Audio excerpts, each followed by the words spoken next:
The Z to Z Podcast.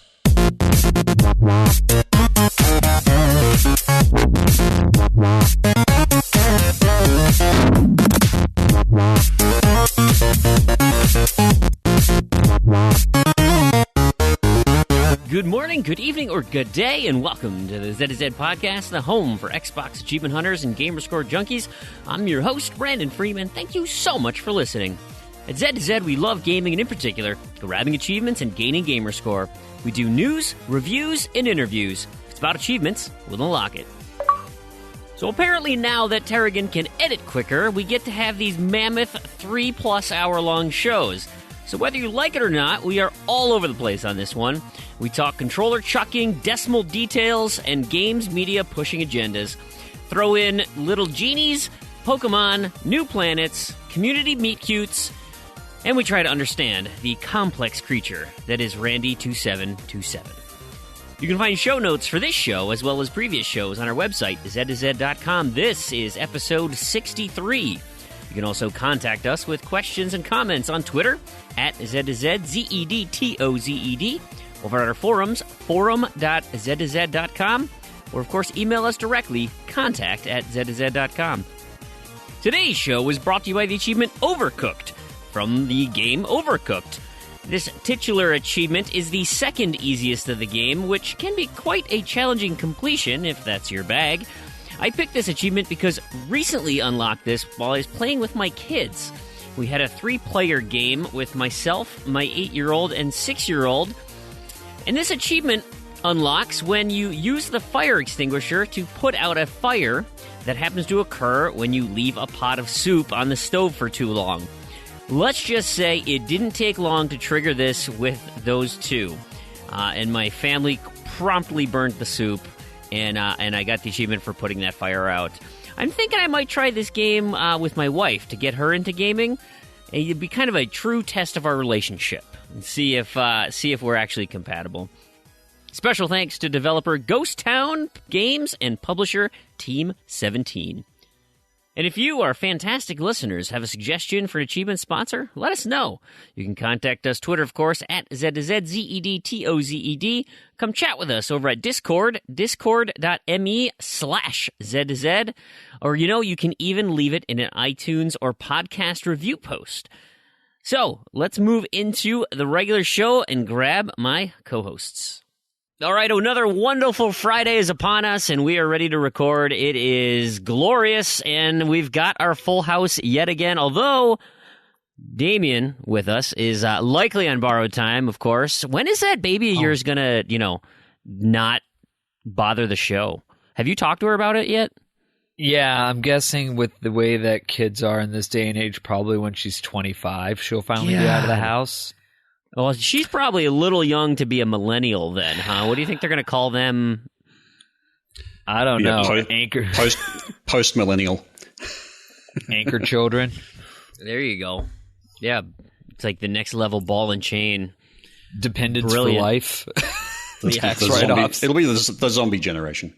Do you think they're going to extend that where, you can pay for your kids, into, when they're 25, that they're going to just say, you know what, it's going to be 35. These kids can't function on their own. Well, yeah. I mean, if you actually graphed the amount of the length of time that kids stay in houses, in their parents' homes over time, you can actually see that graph is going up. So in another 30 years' time, they'll probably be staying in their home until they're 35, and then you keep extending that. By 2100, they'll be staying there until they're 50. And the way I look at it, this is going to go. It's full circle. Because then when I'm too old and I'm pooping myself all the time, I need my kids to come back and take care of me and live in my house. Well, I was going to say this is culturally what happens in Japan. However, I don't think our children are going to do any decent job taking care of ourselves. Unfortunately, they can barely take care of themselves on their own. Oh boy! You know what though? This is actually funny because Tarragon's with us, and we were actually talking about you and how old you are, and we're shocked no one's put you on an iceberg yet and sailed you off to sea. Why an iceberg? That's what you're in Eskimo Australia. cultures That's do. what we do. This is An American. Here in American. America, don't you know that? Right, I see. Because Up in with global Minnesota and warming, Canada. it'll eventually No, melt, I think- and then I you'll think- just fall into the sea. If you can Why, do you swim, still live at- do you still live at home, have your Tarragon? house back. The Australian way is to actually just push them into the forest and wait for the wildlife to get them. Yeah, I was going to say, we'll put you on a manta ray and you can just surf it out to the ocean. You go out, wait for a drop bear. Yeah. If you can But tame yeah, them, then you can survive. But other than that, no. It's the aquatic drop bears you got to watch out for. Right. Our own growing boy, Randy's with us. How are you doing, Randy? Growing boy. Well, you got a Not job quite interview. out of his parents' house yet. Hey, I Right? actually got a second interview from that job. Holy So I'm crap. doing- And I got another response from another job yesterday. Oh my goodness. Are you just This is crazy. Are you just like sexual favors all over the place? I don't know. What When it happened. rains, it pours. You must have got your handsome suit on. Or was it your birthday suit? Is that what you showed up to? No, it was not, unfortunately. It was okay. my fancy business suit. Gotcha. And of course the we've business. got Proulx's life partner. Proulx is with us. How are you doing, Proulx? I'm doing great. I don't have any job interviews or icebergs in my life right now, but apparently I've got Proulx, so I guess that's good enough for me. Life partner, man. You guys are thick as thieves. Yet no for sure. changers. So disappointing. No. Hey, you know what? When this show comes out, guys, February is done. Short month. I hope everyone got their contest stuff taken care of. But I'm looking forward to March action. Turning this thing over. We talked about it last show. March Effect. Proulx, you've been seeing some of this Andromeda stuff that's coming out? I'm so torn. I'm so excited. And Don't pre-order it. You're not allowed. I'm so excited, and then I'm so nervous that it's not going to be great. But then somebody told Lie me engine.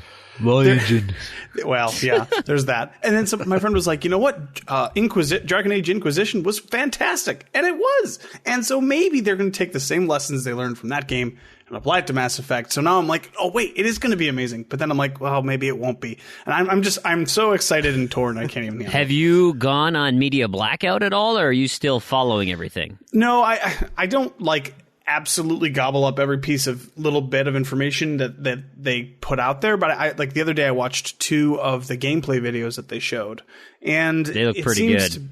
It seems to be pushing more towards the action side of things for the combat, which has been happening since the first game. So Yeah, but have you watched the Halo 2, the Halo Wars 2 trailers and stuff that have come out? They are promoting the hell out of the action in that, and it's like, I know that's an RTS. Like, don't pretend like there's action in that game. I mean, there's action, but it's not the cinematic type, trailers that they're showing. Wait a second, Fream. Did you just basically say lie engine? I said fire engine. He did. Fire engine. Say lie engine. I prefer to think of he implied it. I call it media spin. I tend to be a little bit more positive than yeah. lying. Alternative facts. Lies. And Alternative lies. Because here's Who the put thing. Speltzer on this show? The game is already done, so the engine's well in place. I don't think it's a lie But engine. you can still lie about the engine. I mean, you just lie about the content. The lie engine is not a game. The lie engine is many things, but what it is at its core is the thing that spits out the lies. I feel like this is like Black Mirror. Is that what we're in? On. It just there's like a big engine in a room where you just shove in the garbage game, and it's like, oh, we'll fix this. And then I didn't say it was a spits out garbage beautiful game. Trailer. I didn't say it was a garbage does- game. well, I just okay, it said that they're usually promoting garbage it. Games. They're making it look really cool, but I know that the because they game ran it isn't through going to the look lie like that. I mean, you can run a good game to the lie engine too, but usually it's And used it just- by Ubisoft. It just to spits run. out what I want. Yeah, it spits out what people want. You run whatever Which is through it, and there it is. they want Lie they engine. want another. Well, that's the thing. They want another good Halo game, but if they're trying to sell an RTS and they're trying to sell to people who play Halo, it's kind of like, yeah. Yeah, not the I'm same thing. curious. Don't we just I call hope that people just know. marketing? Right. That's where I'm at. No, some stuff is way worse than others. I mean, you can do marketing and not completely lie about everything. I feel like the lie engine needs to be... That would basically be saying, hey, this Assassin's Creed is going to have Master Chief. You're like, that's a lot. Look at the last 4 major Ubisoft releases. They basically blatantly lied. I mean, but here's the thing: discrepancy. I feel like the lie engine is development games, and when the game is done, we need a different marketing lying. Some sort of deceitful marketing practice, because I don't feel like I think inherently an engine is how you create the game. The game is what it is. It's people who are lying to you about the content of the game. The game is built on. Isn't deceitful and marketing actually technically an oxymoron? Yeah, that's what I'm thinking. Yeah. Anyway. All right, we should probably move into the show. Well, like I said, March is upon us. It's an awesome month. It's shaping up to be super fun, super cool, and I'm really looking forward to all the contests that come out. I wish M. Surin would tell me what his March content. He always leaves me on edge, so I don't know how to lead into that. Maybe I'll get it by the end of the show. I'll send out the bat signal. But looking forward to all of that. Man, I'm excited. Now, I did share with you, Damien, because you had said, for Review Z, we got so many titles that we want to try to get out to everybody. And you said, oh, you're gonna play this one for Review Z? And I said, well, end of February for me, pretty booked up. And so I told him all of the games that I plan, and I'm about 3 weeks out on my nights of gaming planned out, and it's covering about 15 different games. So I don't know where I'll have to fit this in, and it came to realize how unbelievably pathetic that is. Like, I am scheduling each individual game and what I'm going to do those nights. That level of micromanagement, I can't imagine that. It's untenable. What's wrong with me, guys? I don't know if I want to answer to that. Actually, That's are you really objectively asking us? Well, clearly you sleep too much. It's the main problem here is just those 4 hours every morning that you are having downtime. You need to stop that completely, and then you get more game time. I think the thing is because I'm doing 4.5. I think if I cut that half, I get No. Let's face it. You need the sleep so you don't die.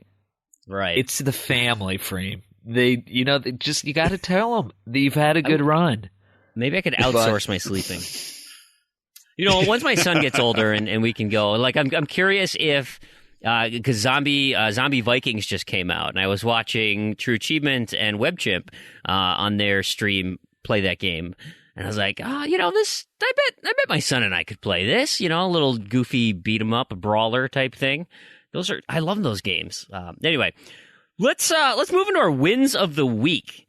It's a new week, so we'll start with Damien. Did you do anything worthwhile? I did, and Jesus. I'm actually. Are you talking about gaming? Did you not suck this week? What?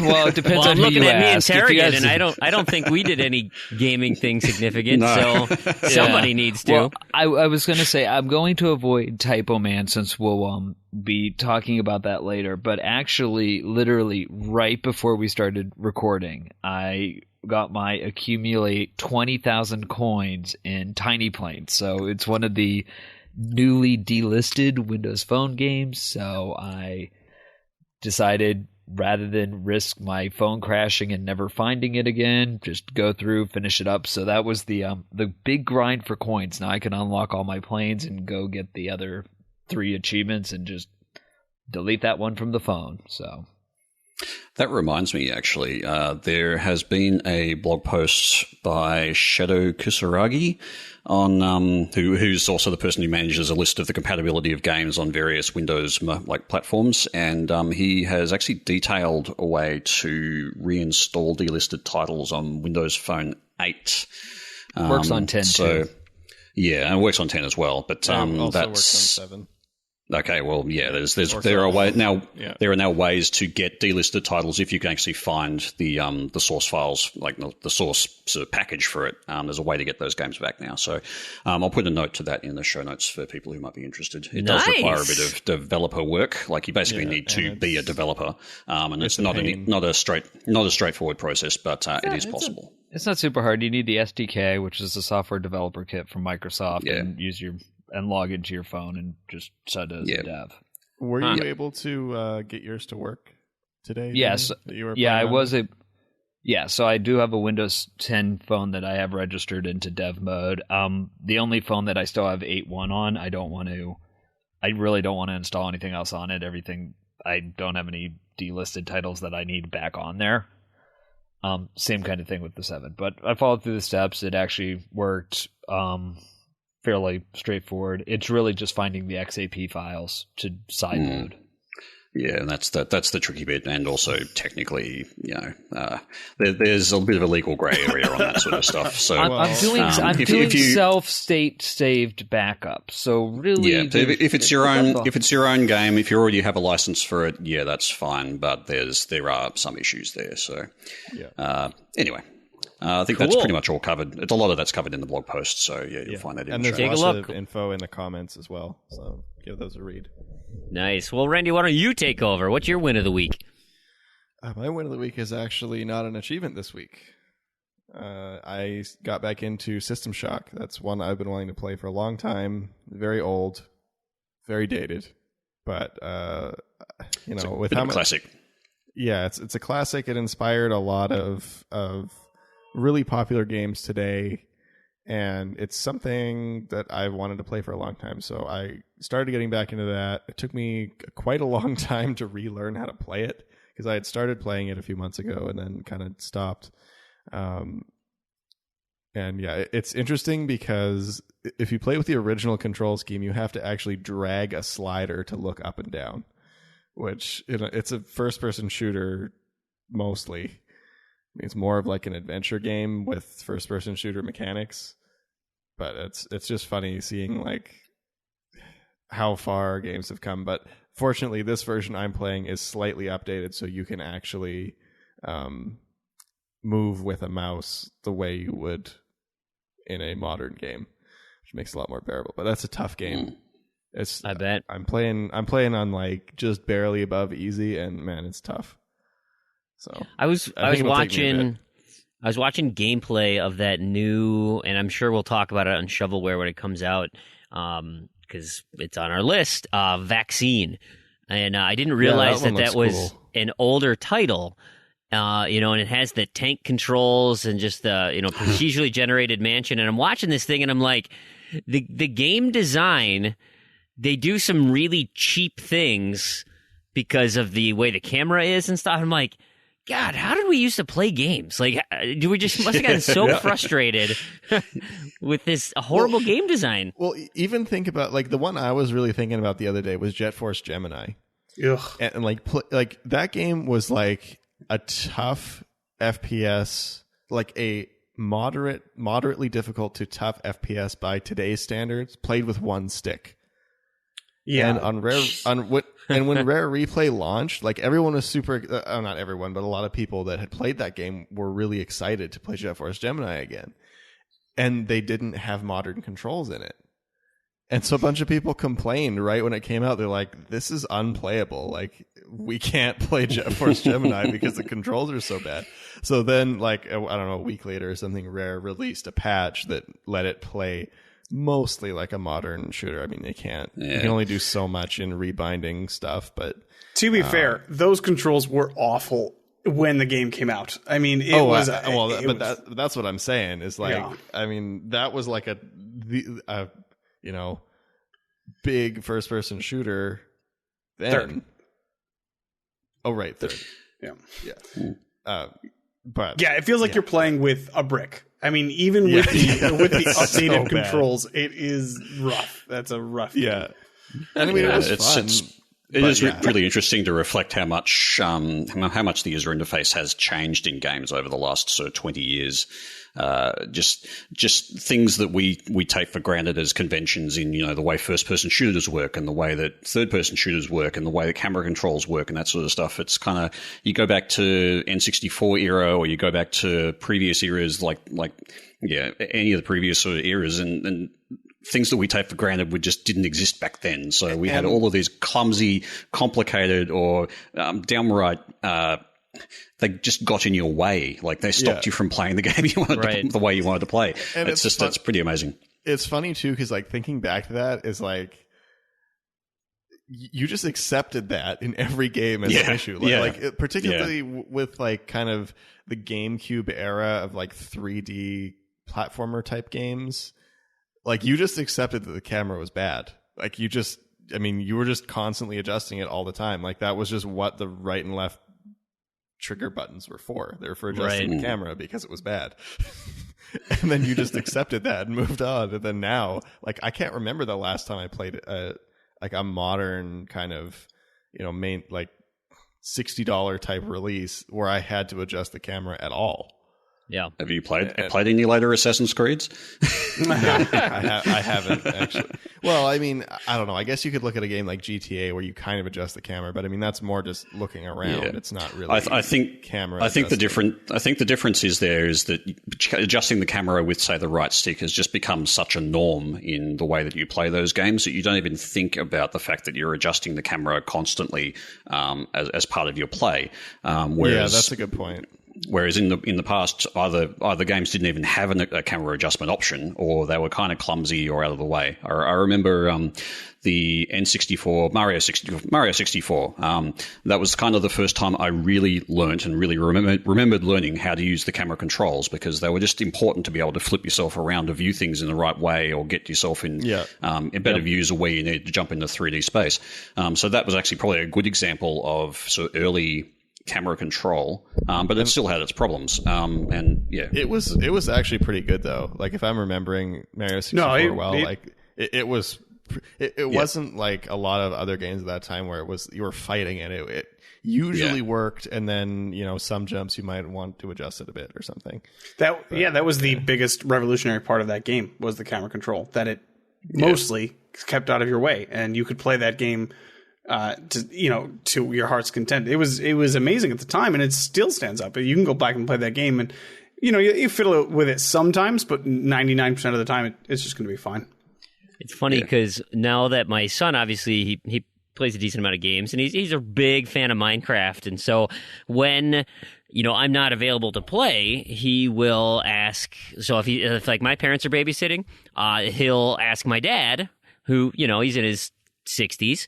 Not a gamer, to play, and actually, my dad, he's relatively coordinated, so he can get it, but he constantly, and he's joking with my son, but he's constantly like, dude, this controller's broken, like, I can't get and he can't control the movement and the view at the same time, like, because it's not intuitive for him, because he just doesn't do that. And the same thing happened when my wife, I was busy at work all week, and my wife tried to do it, and she's like, this game is just awful. This sucks so bad. I hate it. It's like, you just don't, That just comes down to it. We've played games long enough that we've learnt these conventions, and actually to people outside of gaming who don't pick up a controller and instinctively know that the left stick is for your look around and your right stick is your camera control generally, they struggle with it. And I guess... I mean, you look at the controller these days, it is actually a complicated thing. You've got a lot of things going on there that you're doing. And I mean, even my partner, Chloe, she struggles with it a bit too, with just the camera. Sort of, you're basically thinking in two directions at once. We've done it so often that we're just used to it. We know instinctively it's part of our muscle memory. But for someone new to it, but for someone new to it who hasn't gone through the preparatory steps of going through the N64 era with their single thing, or any other previous console, it's a bit of a big step to understand it. It's funny because I wasn't going to mention this. It was a funny article I read on Kotaku, and I'll put the link in the show notes here. But it was about the proper way to throw a controller. When you get frustrated, inevitably frustrated, and so they made this comical list of the ways, and it escalates with each one. So it starts like the first one is the shake, where you shake the controller forcefully, but you keep it in your hands, carefully set it down, and then take a break. Or you can just mash the buttons at once, like in frustration, and then just put it down and take a break. So it's like, then you move up to the almost slam, where you raise it up like you're gonna throw it, and then you just set it in front of you, and you're like, okay, I'm not happy with this, and there it is. Continuing to escalate, you slam it down one time, not to break anything, but you slam it down, or you slam it 3 times. You don't do 2, you 3 times, and you just, it increases the chance of damage, but. So then it goes on the couch toss, which I do all the time. Oh, that's if I get best. frustrated, yeah, you throw it at the cushion because you're like, it's going to be okay. Now, they do put a caveat in there saying that this can lead to the second phase if the controller bounces off the cushion and lands on the floor.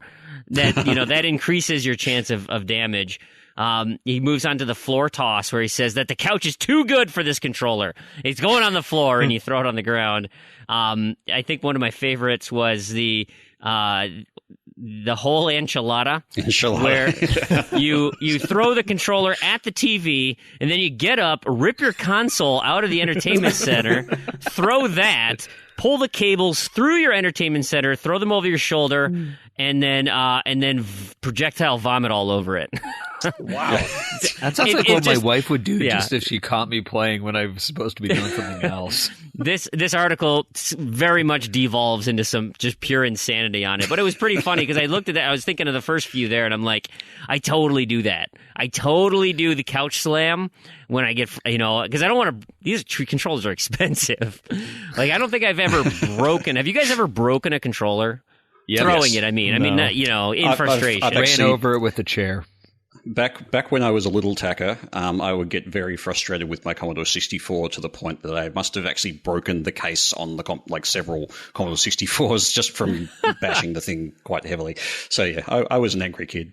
I broke the coffee table with the controller. What? That was a Smash Brothers experience. That was very frustrating. But it was a cheap coffee table. It's from IKEA. It doesn't really count. That's fine. They don't count. Yeah, that was terrible. Just looking at that Kotaku article, the last one there, the full Heisenberg. Yep. Withdraw all your money from your savings account and stack it on top of the controller, then set it on fire.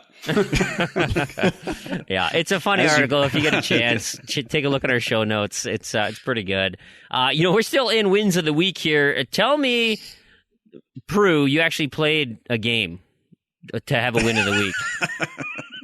I did, in fact. I played you did. many games. Yeah. Anything worth talking about? Well, unfortunately, did I already cover you? No, you haven't. You haven't. I get it. We've talked so long. I totally lost my place. I know. We still got me and Tarragon left here, but unfortunately, it's actually it was about to be a win of the week. It's actually kind of more of a loss of the week, but it's definitely a highlight of my week. We have this standing appointment on Tuesday evenings, me and Matriarch Big L and Weasel Pizza, to get this Endure achievement in Halo ODST, and we've gotten close, and then sometimes the game freezes, and we've gotten close, and then sometimes we don't make it. And this time we were there. Oh, we were there, and we made it to the final round, the final 10 enemies or so, and failed. And that's about 2 hours of work. I think we'll get it next time, but it was an almost victory, and it was definitely the highlight. It's so satisfying when you do get that one, just speaking from experience on that. It's after trying so many times, and with the game locking it up and the slow performance, and then, getting the right people in there and doing all of that, and then getting through it all. It's like, yes, never have to play this game again. Yes. Yeah. Is that the one where the final guys have the the gravity hammers and they come in? Yep, and you can't knock their shields down or anything, man. It's just brutal. It's tough. It's a tough achievement. Are you doing the plasma pistol headshot trick? If you're not, you're talking about the noob combo? Yeah. As often as we can. Basically, The thing is, when you kinda get have to to. the end, though your plasma pistols don't take down all of their shields right away, they're like super overcharged shields, and you can't take them down with one plasma pistol. And I'm not sure if you could with two. They're just so powerful that you can't even do that. Frustrating, but that's I bet. Tarragon, why don't you give us your win? Yeah, I basically don't. I've basically spent a lot of time in Elite Dangerous this week, so there's actually not a lot to talk about as a win myself. However, I just wanted to mention a bit of a win, which is the potentially endless bean dive guys. I think I mentioned it a few weeks ago, but as of this show going out, February 28th, they will have crossed the 4-year mark of diving a new game every day.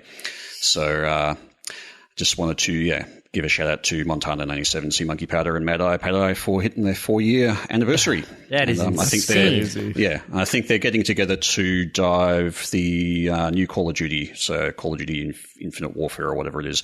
They'll be doing that, and I also hope to get them on the show for an interview after they hit that milestone at some point. Goodness gracious, that is just pure insanity. I remember when that started.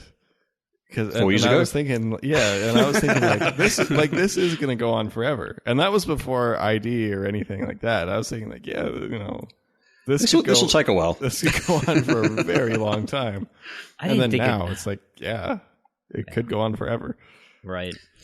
My win of the week, again, not gaming related, but I'm really happy. I'm back in the gym. I'm back after surgery, trying to, not hurt myself, and of course what I do. So what did you do? Yeah. I'm so sore right now. I went way too hard. And I gained weight, and so now it's like, hey, fat kid, it's a lot harder for you to do what you did before. And so anyway, but it's nice to get back. I appreciate that, so that's been fun. Hey, you know what?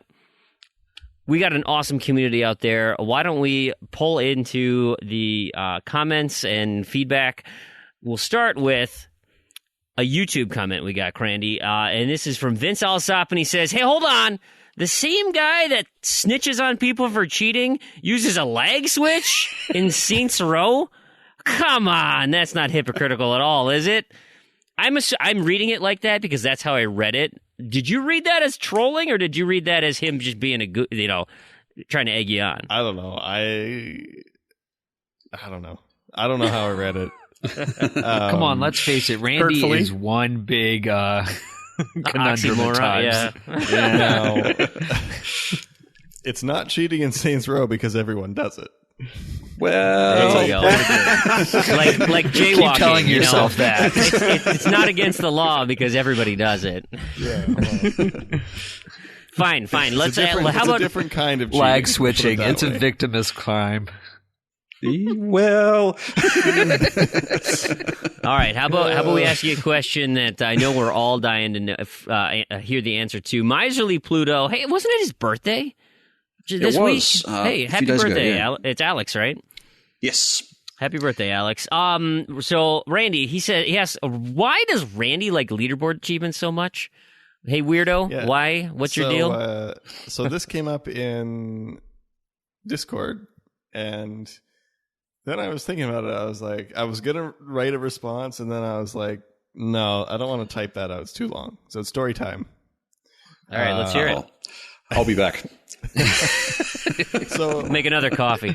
So it started out when, I guess it was like 2012-ish, early 2012, I think, when I basically stopped playing RuneScape and wanted to get into achievements. And I made a goal for myself to get all of the online achievements on my tag, which I still have not achieved. It's getting there. I haven't achieved it. Except for I had 2 games on my tag, Gra and Quake 4. Leaderboard achievements, which at that point, this is before I knew the wonders of double boxing and all the goodies that I know now.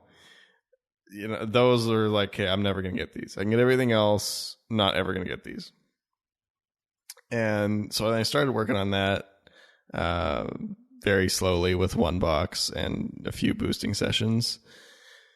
And then I had a friend give me some games, one of which was Lost Planet 2. So I was like, oh, this looks interesting. So I started looking into Lost Planet 2, and realized, oh, I have to get one of the best times in the world. That sounds fun. Yeah, no big deal. Does it? What world do you live in where that sounds fun? Yeah, so I'm just and then Rain world, I started looking, water world. I started looking into it. There were videos of people that had done it, and I was kind of looking at this. I was thinking, yeah, I can match that eventually. So I started playing Lost Planet, and I put it on my tag. And eventually I got the world record. Took a very long time, but it was super satisfying. And from that point, I was pretty much hooked. It was like, this is like the best achievement. And it was the thing with Lost Planet is it had the phase where, you do this over this 45-ish second course over and over again for like 50 hours, and you improve significantly constantly up until a point where then you're like, I'm never going to get this. You just hit a point and you're like, this isn't going to happen. This is impossible. This is too hard, whatever. So I hit that point like 50 hours in and I was like, I'm never going to get this achievement. Then I started, I stopped playing it so often because I would play this every day, like a few hours a day for months. Then I finally went back. I stopped playing it as much. I went back and started to play around a little more. Think, hey, maybe I'll change this up. So then I did, and I eventually got that world record, which was, like I said, it was super, super satisfying. And it also gave me the realization that, hey, maybe these other things are possible. Maybe I can get these other achievements. And then I started looking into it. I was like, okay, well, I can boost Quake by myself with 4 boxes. So that was why I bought 4 boxes, was for Quake. And it wasn't until, I don't know, 3-4 years later that I actually got around to doing it. But really what it came down to is these achievements are so much more satisfying than any other achievements you can get. And then once I got the really hard ones out of the way, it was like, well, I might as well just get all of them. Or, I might as well get all the new ones. I might as well get all the new ones that come out. What I'm hearing is that you're addicted to the endorphin rush. I guess so. I don't know. You get the big rush from getting those particularly high ranking hard achievements.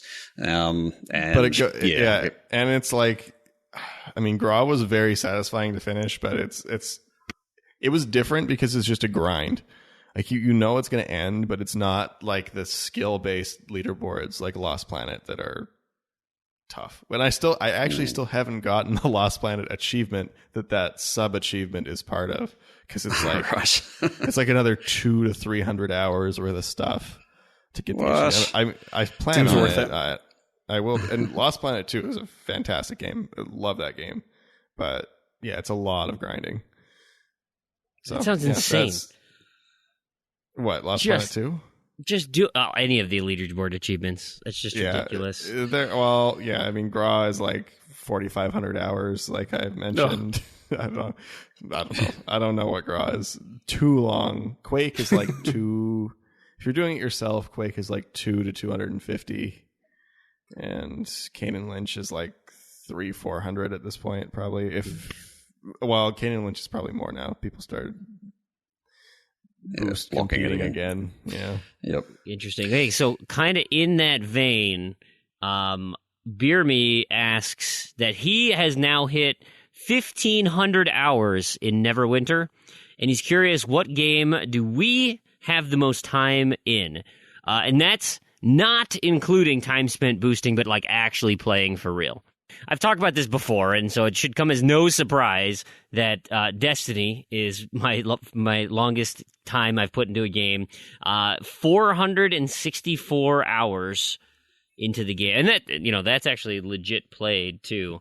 I should calculate what that means in terms of like days. I think that's like 9 days or something. 24 hours in a day. Oh, I'm sorry, 19 days.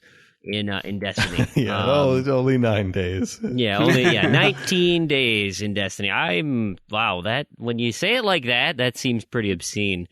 That's 19 days of 24 hours a day as well. That's not 19 days. No, right. Just going to sleep and going to work. Right. And, So just expand that out into, say, 8-hour days. Now, that being said, though, I'm in 40th position on playtime in that game. Or 40,000th. I'm sorry. There are 40,000 people who have played that game longer than I have on TA. So that just goes to say, that's just ridiculous. Oh, no, that is just TA. Wow. That's crazy. What about you, Proulx? So well, thanks for setting me up, Fream, because you played a lot of Destiny, and I actually played a good Bungie game as my number one. Oh, listen to the jokes this guy's got. For me, without a doubt, it's Halo 2. Especially if I throw in Master Chief Halo 2 into the mix, which adds probably an additional 100 hours to what I imagine. I mean, I don't know that I don't have the actual numbers down because obviously it wasn't kept. It may have been. I can't remember if it was on Bungie.net or not. But that isn't accessible anymore. So, but it was a significant amount of time that I played on the Xbox and then the Xbox 360 and then now on the Xbox One. So, yeah, without a doubt, for me, it's Halo 2. And I would forever play that game if I could, which I can. So maybe I will. There it is. All right. I almost want to get Master Chief Collection just to play Halo 2 on an alt, just because Halo 2 multiplayer was so good. That's still good. It's still so good.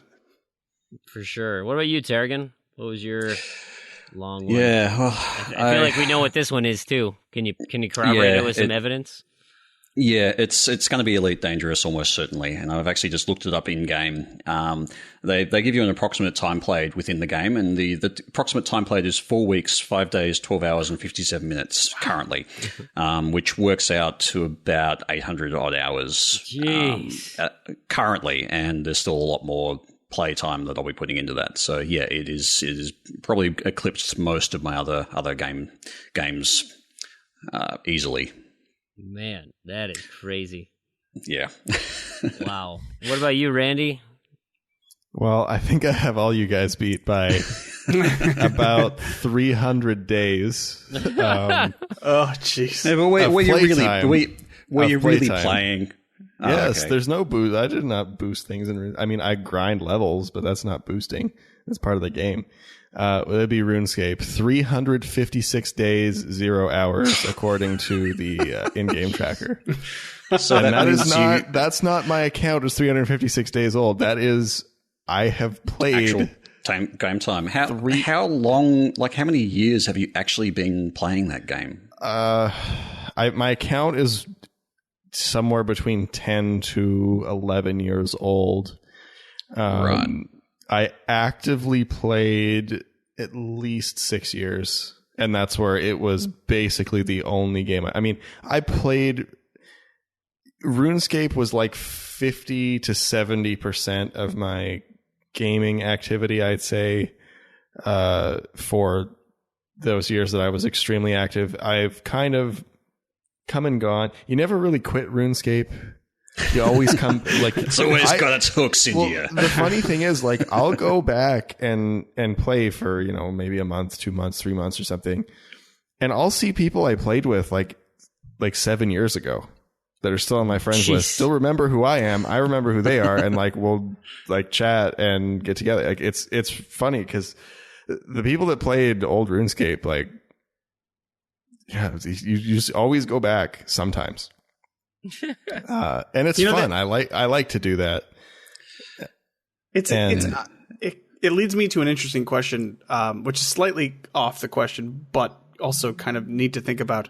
If there was a quantifiable number for, like, and we play games differently than most people do, but like if you could actually boil like the time that we spent on Xbox, maybe not boosting, maybe not, but just actually playing games, like what number would that be?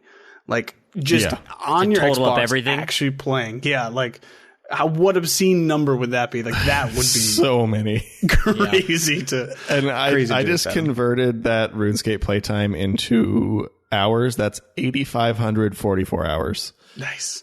So that is actually more than the time you put into Growl. That is pretty interesting. Oh, yeah. And that's more than the time plus idle time I put into Growl.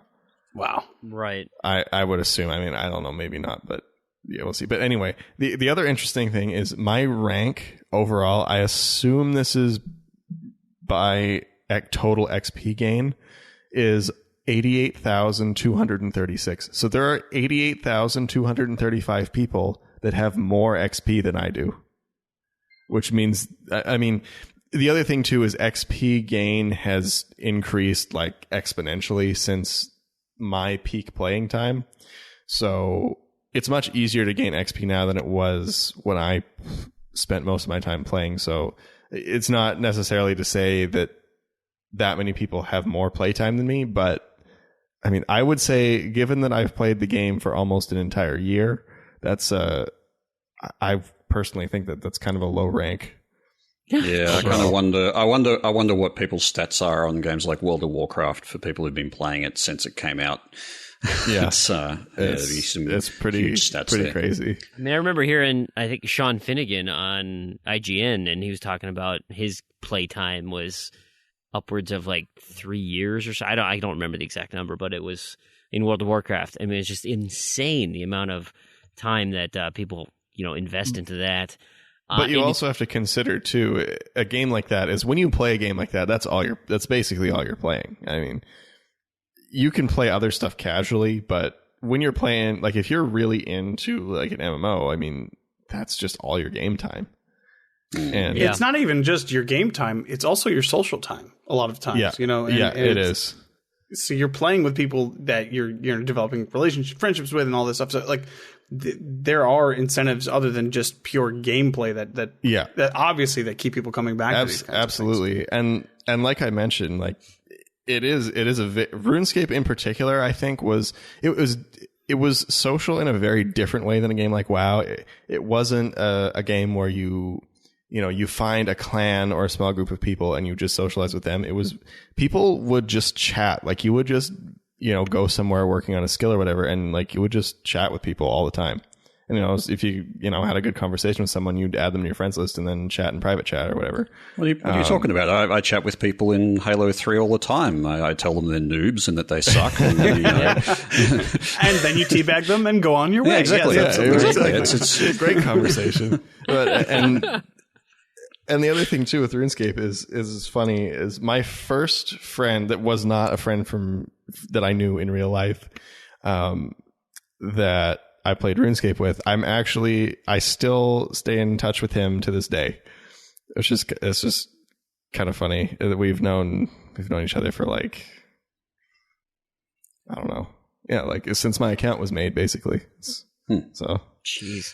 That's fascinating. It's crazy. And then you play it for years. Like that's the other thing too, is like you play a game like this for years instead of months. Yeah. I'm feeling that in Elite Dangerous. It's kind of like, I feel like I'm just always going to be playing this. Even if I'm playing other things, I'm always going to be putting time into it. So yeah. Nice. It's the gift that keeps on giving. It's not or something. a full year, but it is about half a year. Tarragon, how's your streak going?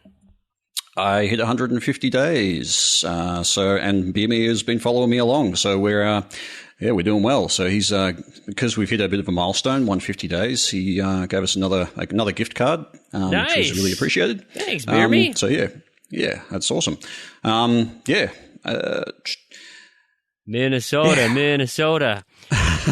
Hey, I got onward to 200s. Yeah, I got a message from Nerve Bullet. Now, not Minnesotan. He's one of our Bahrain listeners with Tony Coconuts. We're big in Bahrain. Yeah, big in Bahrain. So here's the thing, though. So he sent me a message. He said, "Hey, got a funny story here.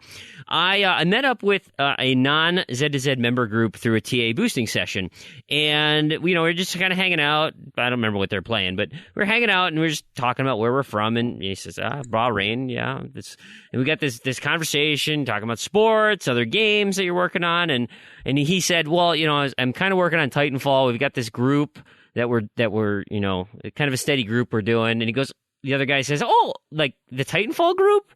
are you part of Z2Z? Wait a minute, you're the Bahrainian guy, aren't you? I heard about you on the podcast. He said this dude is from the Netherlands and listens to the show, so he's like, well, what a small world. So our Netherlands listener, I think Nerve didn't give me your name, but thank you for listening, and it's awesome you guys met up in another session. So that is super cool. Our Titanfall group is so epic that we are known throughout the world, I think, is the lesson to be taken from that. There you go. Alex sends us a message via Twitter, and he asks, what is everybody's favorite underrated game? And I think we need to kind of clarify. So, what are we considering underrated? Is it critically underrated? Is it like people don't really care about it? Is it a game that flew under the radar that still might be pretty popular? Where do you guys? What's your definition of underrated here? That we're working on. That's a good question. I actually went through my backlog and just looked at a bunch of the games that I thought sort of fit the criteria, and I think they fit different aspects of those things that you were saying. It's like, Assassin's Creed, I actually listed Assassin's Creed as one of my underrated games because I actually really enjoyed the very first Assassin's Creed. However, it wasn't really received all that well, but it did spawn the sequel and became the massive franchise it is now. Yeah. But the first one, it had its issues, but I actually really enjoyed the story, really enjoyed the gameplay. It just sucked me in. So I guess, I've got a sort of place in my heart for that game just because. But it's not really well received generally. And I guess other games... When people talk about that franchise, they always point to Assassin's Creed 1 of like, yeah, that's the pile of crap over there. Yeah. Barring Unity. Thankfully, Unity came by and ruined the whole series. But. Yeah. But the thing is that there was enough good things going on in Assassin's Creed to spawn Assassin's Creed 2, which they improved basically upon everything, and that's sort of seen as one of the best games of the series, or that's certainly where they struck gold. But yeah, you can certainly see all of those things in Assassin's Creed, so it's certainly up there. I guess other ones that are worth a mention there would be Bully, the Rockstar game, which was I didn't really like the premise of it when I first heard about it, but I picked it up for some reason and started playing it and really got into it and actually really enjoyed it. It's actually a very solid open world kind of schoolyard game. But it's got a lot of satire about society, which is probably par for the course for Rockstar.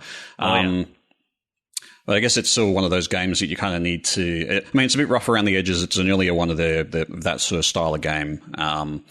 But I think that's kind of a bit of an underrated title. And that goes along with Sleeping Dogs as well, which is sort of... It's one of those underappreciated GTA-esque style games. Yeah, for sure.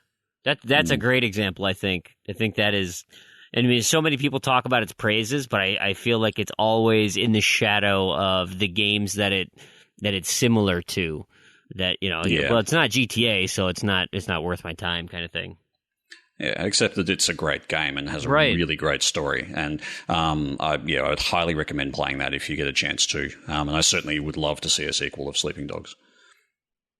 But I've dominated this enough. I've got other games, but I won't go into those. So I'll hand over to someone else who wants to I actually have a very similar answer to you. I actually picked Mass Effect 1 as where you picked Assassin's Creed 1.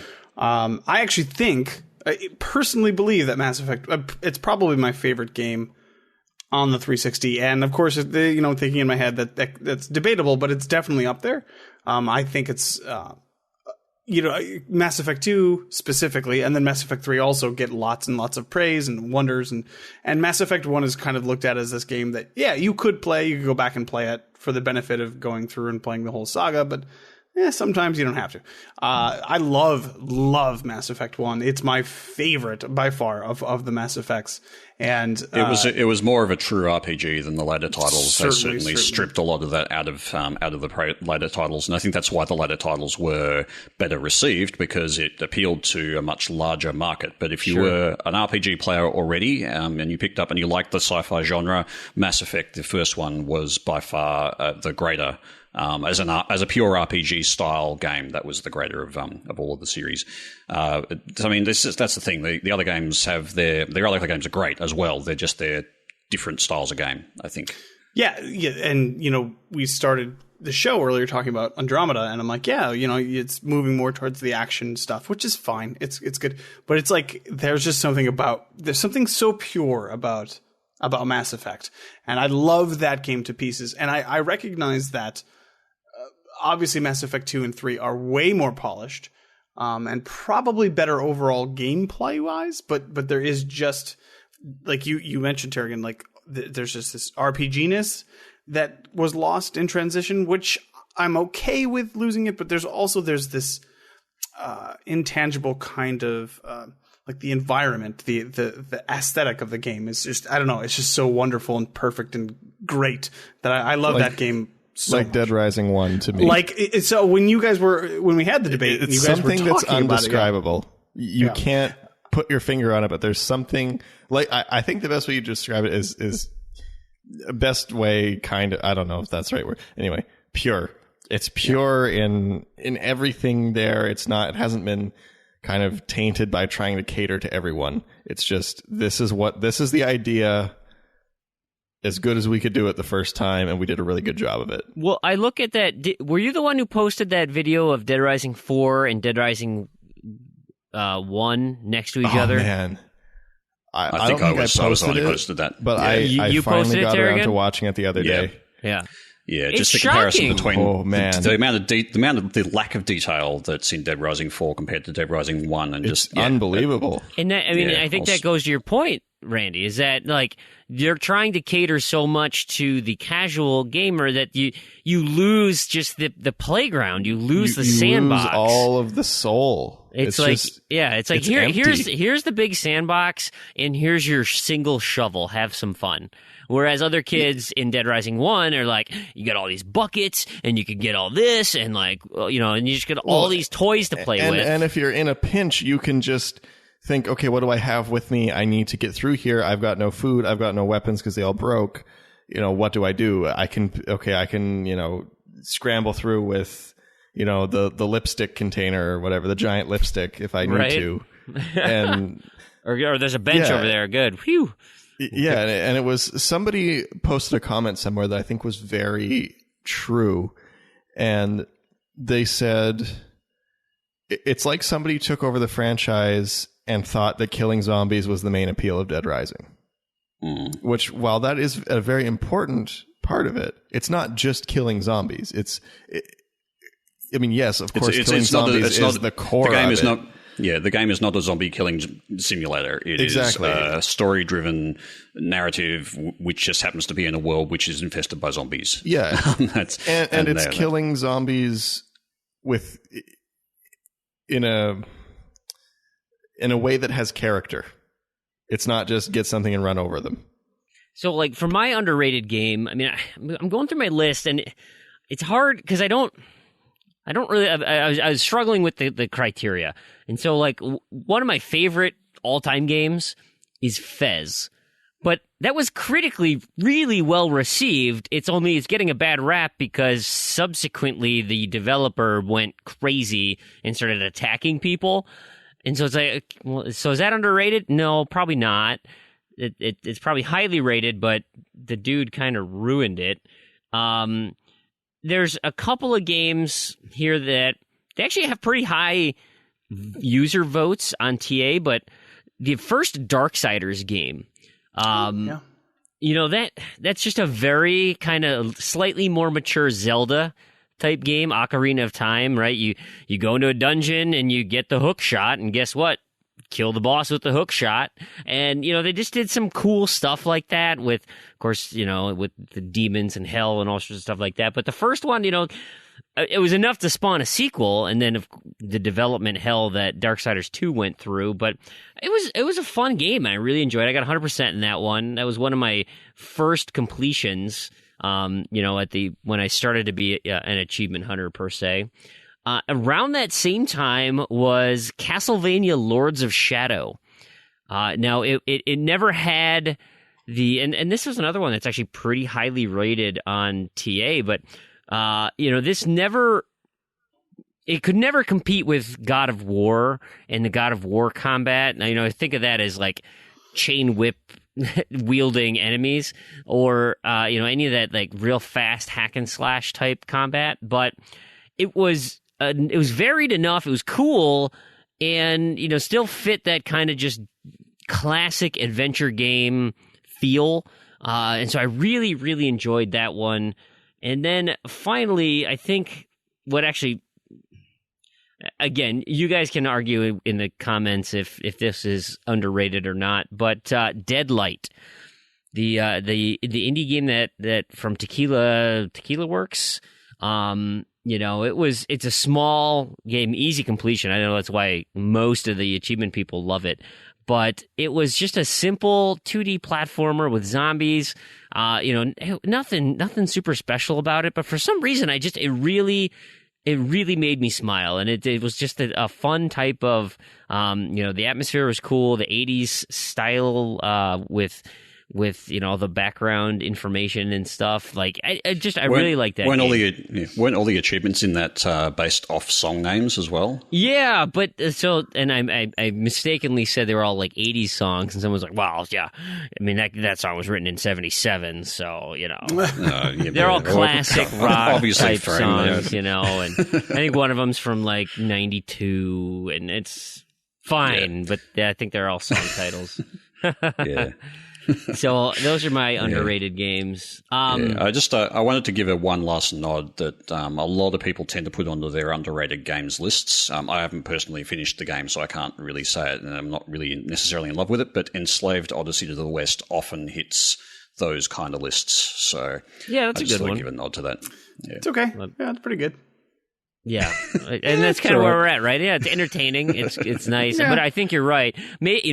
Had we finished it back in 2000, did that come out in 2006, 2007? Whenever that came out, I think it's pretty old. Had we finished it in that time, we would have said, "Oh yeah, man, that's like one of the first kind of really nice story-driven games with some fun, 3D platforming." Very, very classic 3D adventure game. There wasn't really a lot of those on the market, certainly in the Xbox 360. 2010. Wow, that's later than I thought it was. Interesting. Well, it's 2017, and we're finally getting a little bit more detail in our achievements. They're doing a lot with this. Missed me. Oh, sorry. What was yours? Mine's Syndicate. We've talked about Syndicate a million times, but that one was not a commercial success. I don't think it was a critical success. It wasn't a flop by any means, but it had basically zero marketing as far as I could tell. Probably part of the reason it flopped because it came out and nobody knew it came out. But yeah, it was like, that's one that when people ask about it, they're like, no. We're not going to talk about that one, but it was really good. That is one of the few games that I go back to like on a yearly basis and just play through again because I enjoy it. So usually I'll find a couple people and I'll run them through the multiplayer of Syndicate for fun because it's amazing. And it goes on sale. Oh, it did. I don't know if it does anymore, but it's worth it. It's like $5 if you can find it on disc, but it's like $20 digital or something. Nice. Rick, get it. All right. Super fun. So we got a comment or a question from NBA Kirkland, and he say, "Hey, it wasn't too long ago that we were hoping to get achievement rarity percentage, and so now we got our diamonds, and they're continuing to progress on that." And he says, starting today, obviously, we have now 2 decimal places on the percentages. What do you think about that? And what is your rarest achievement?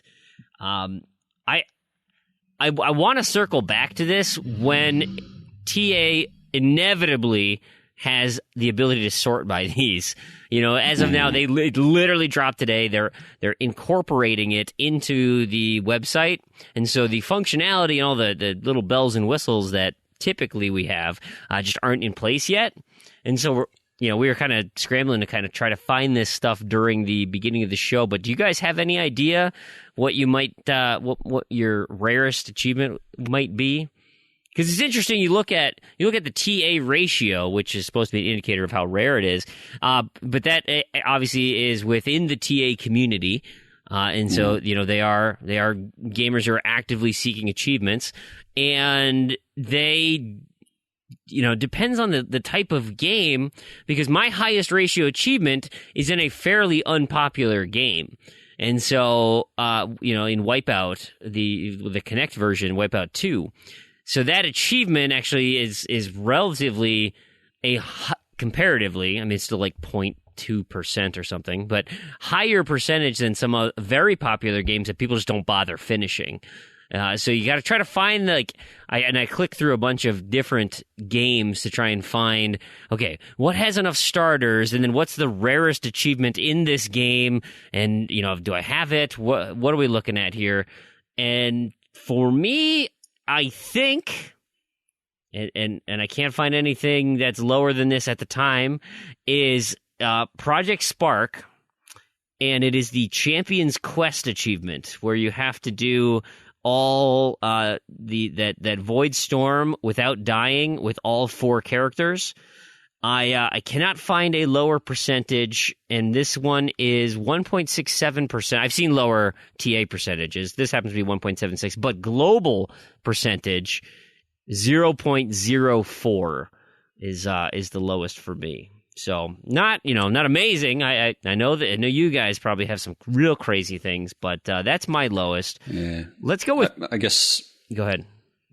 Sorry, yeah, I was just looking at it, and just interestingly enough, my highest ratio achievement is actually in Pinball FX2 on Windows 10, and that's for racking up 100 hours in the game, and that's it's a 27.5 ratio according to TrueAchievements. However, it is not my rarest, or not one of my rarest achievements. It's got a 0.02 percentage globally, but I've got a number of ones in Elite Dangerous that are 0.01, and that means that I've got no way to distinguish which ones of those are actually the rarest, because the decimal places don't go far enough. Right. So yeah, I could point to a lot of 0.01 ones, but there's not really any way for me to tell which of those is actually the rarest. Brilliant. What about you, Proulx? Anything worth your time? I know, Randy's, you're going to have some crazy ones, so I'm going to save you to the end. Okay. I think Pru's going to have some not as awesome ones, because No. We didn't finish Gra, so, Yes, sorry. No, in fact, my highest TA achievement is from Rare Replay, from what we just talked about, Jet Force Gemini, believe it or not. And so that is it's a 0.74 on TA, and global it's a 0.06. So it's not really that great, honestly. I'm kind of surprised that that's my highest, or lowest, I suppose I should say, percentage. But yeah, that you know of. Like I said, we'll get some sortable criteria on TA, I'm sure. Right. So now, Randy, it's your turn. You got a bunch of these leaderboard achievements, I bet. See, the problem with that is, the 360 numbers are flawed because of how easy it is to cheat achievements on the 360. So I have reasoning to suspect this, because a friend pointed out to me that the Animal's Choice achievement in Hail to the Chimp, which is notoriously difficult for a few reasons. One, the game is extremely difficult, and two, you have to finish the single player game without losing a primary, which I guess is like a match or something. And there's many of these, and the game saves to your profile. So if you lose ever, you can no longer get this achievement, period. You're permanently locked out of it. So that, according to TA right now, 5 people have it, but 4 have completed the game, so I'm not sure. 4 to 5 people on TA have it, which is a 0.29% unlock rate. And you would assume that no normal person outside of TA is going to ever get this achievement, because you have to know how to exploit the game to not overwrite your save if you lose, and you're going to lose many, many times when you're working toward it. And on Xbox Live, 16.3% of people have that achievement. So now my thinking for this one being so high is Hail to the Chimp was a obscure game that is not easy to find. So I would guess about 16% of people have the game for the sole purpose to cheat achievements in it. Because this is a really rare achievement. So my thinking is, Microsoft is counting either like all the banned accounts or just that many people cheat it. I don't know. So basically, I can't trust the rarity on 360 achievements because it's so easy to cheat them. So my guess is Gra would probably be the rarest just because of how few people have that achievement and how extremely common Gra is because, one, it's sold very well. It was kind of one of the first big multiplayer games on the 360, and it shipped at a time when a lot of people were buying Xbox 360, so they came with a console. So there are a lot of copies of Gra out there and a lot of people that have started it. So my rarest one achievement is Stampers Forever in Rare Replay, which is effectively the Platinum Trophy. You have to do everything. 0.15% of people on TA have it. 0.01% of people on Xbox Live have it. I would bet that it is quite a bit smaller than 0.01% because, one, lots of people bought Rare Replay and it came with a lot of consoles, and it's cheap. It's been on sale a bunch of times. A lot of people like at least one game on there. So I would like to know how rare it actually is, given the large number of people that have started the game versus... Wait a minute. We just got this level of precision, and you're already complaining that it's not precise enough. You want even more precision. How many decimals is good enough for you, Randy? The listeners want to know. I'd at least like it to have the caret, right? So that it's like less than 0.01%. I would like to know, Yeah. Well, presumably you could assume that safely, I think, yeah. Yeah, I think anything at 0.01 you're pretty much assuming is lower, but... Well, it could be 0.0144. Yeah, that's true. 4. I don't know. That's the rain cloud way, though. I got to find something to complain about. Of course you do. Wouldn't be a show without you. But yeah, I don't think I don't imagine I have an Xbox One achievement that's rarer than that one, because that one is pretty. It's quite a commitment to complete, and a lot of people have played Rare Replay. Gotcha. Reset42 asks, what game are you most embarrassed to have on your tag? I've mentioned this before, but Hannah Montana the movie, to me, that is like the worst. Although I did have an embarrassing experience when I was doing TMNT Ninja Training Lair, because there are achievements for posting your videos to Facebook. And so all of my friends saw a 30-some-year-old man in Ninja Turtles gear on my Facebook page. With Pizza Hut? Yeah, that was a bit awkward. But so one of those two. I think I must have made a fake Facebook for that one. A fake Facebook. I don't post things to my Facebook. Yeah, that doesn't exist.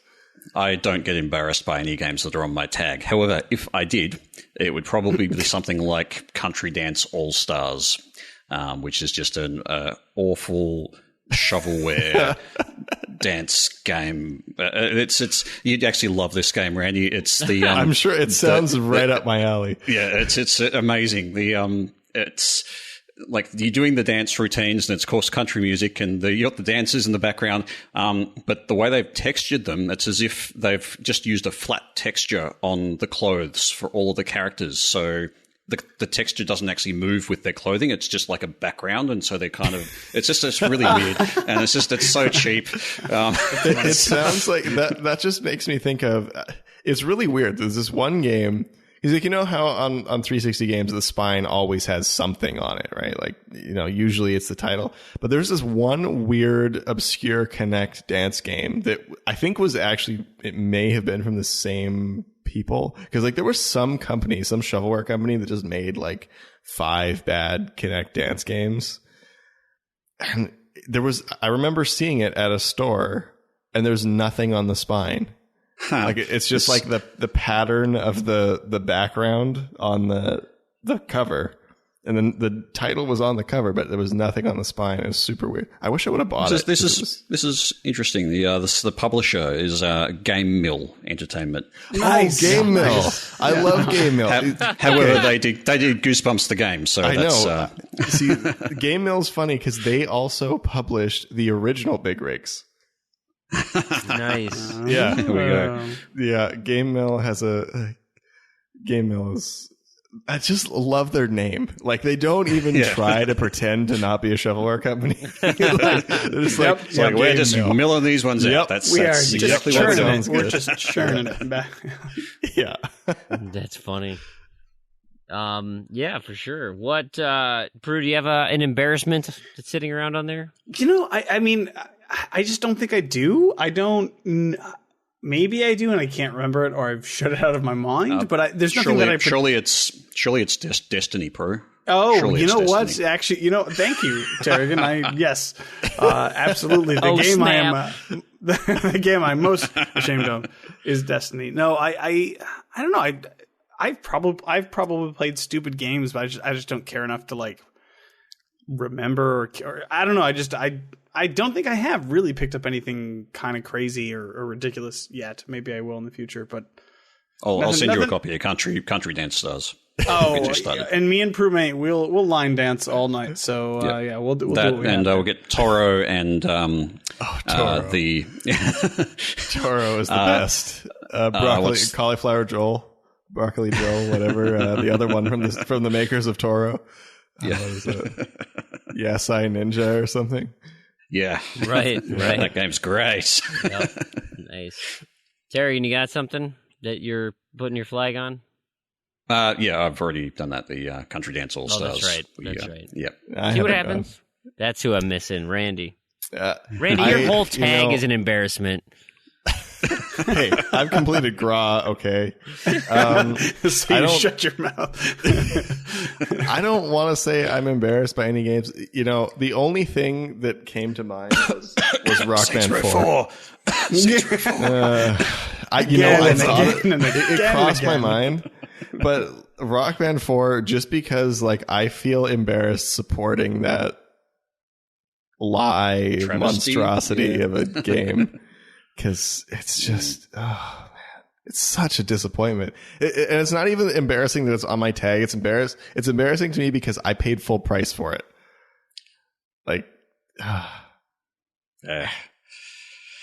But no, I wouldn't say I have any game I'm embarrassed to have on my tag. I like to play the bad games, and even if they're mediocre bad games, I still play them. I don't like to play Saints Row 4 or GAT. Those are bad. Both are bad, but I'm not. I put them on there with the intention to complete the series. I mean, it's fine. I don't care. I'll finish them. I'll give a special mention to Let's Cheer, which is a game that I own but have not actually started yet, so it doesn't qualify.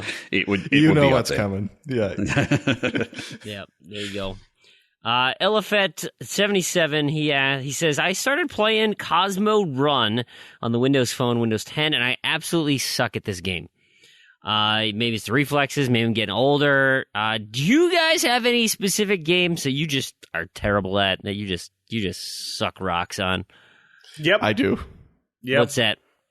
Let's go with Dave or Proulx first. I complained about this last random to-do list when I couldn't get through Street Fighter 4, and I just couldn't. I'm getting unnecessarily angry about it right now just thinking about it. That was so frustrating to me. I'm sure there are others, but that's what sticks out in my mind. I could see it. What about you, Randy? That would be Madden NFL 08. I put this game on my tag. Specifically 08. I was going to say, 08 was the toughest one. I haven't played the others. So, I mean, this is supposed to be a quick... Now, it was... In the walkthrough, it makes it sound... This is one... I hate this walkthrough. I don't know who wrote it or anything. I don't know anything else about it other than I really hate it. Because it gives you the impression that you can just sim the game for an hour and get the full completion. So it's great. It's 99 cents. Yeah, And I've tried simming it. And you cannot do that. That is extremely misleading. I have 39 of 48 achievements, and like 2 of those I did myself. I actually played games somehow. I don't know how, but so I was like, great. It's a quick completion. It's 99 cents at GameStop. Why wouldn't I get it? And it's a game in my collection. It's an easy completion. No, it's not. That is a lie. That walkthrough is a lie. It's wrong. You can't do that. I mean, maybe in simming for like 100 hours, eventually you fluke whatever you need. No, can't do it. And I don't know how to play this game. It just doesn't make any sense. I don't understand how anything in the game works. I'm pretty much the same. It's a sports game thing, isn't it? FIFA for me. There's a notorious version of FIFA which has a bug in the way that the achievements work, and if you do set up a particular condition in the game, which I think is just beating the home side, if you do a particular condition in the game, that achievement won't pop, and then the next achievement that you unlock actually unlocks all of the achievements in the game. It's a well-known glitch. Except that I suck at FIFA so much that I can't even trigger or get through that particular first stage to even try and set this entire thing up. So it's a super low ratio game because most people, on TA at least, have gone and done this particular glitch. But I have no idea what I'm doing. I'm just getting slaughtered by easy computers, and it's like, and it's like, I don't know, like there's something not intuitive about sports games. Like modern sports games, old sports games. I feel with FIFA, I would have need to have been playing it for 10 years to kind of know how the mechanics work. And so it's at a point now where if I pick it up now, I've got such a huge learning curve to kind of just know all of the nuances that they put over the titles over the time. I find it really difficult to pick them up. It's like what you were talking about earlier with first-person shooters, like people who haven't had that entire gap in the middle to learn the controls and the different things that come along. It's the same kind of thing. If you haven't been playing these games, it is tough. It's tough to just drop into it and be like, I'll just get this real quick. I feel like you can still pick up say you're like, I don't know, 15 or something. You've never played video games before. Well, who's that 15-year-old that's never played video games? Okay, but Randy? Theoretically, you're a young person with a learning brain, a good learning brain, and you say, okay, what do you think is going to be harder to pick up? Do you think it's going to be the sports game or the first-person shooter? The first-person shooter, you just have to figure out the two-way moving. The sports game, you have to figure out sports ball. What do you think is going to be easier? Depends whether they like that sports ball. I was going to say, if they don't know play anything soccer, about that sports ball, or they play football, then maybe that might be easier. That's a good question. I don't know. Because I don't know. It just something to me is just really, for some reason, sports games are the only game that I cannot.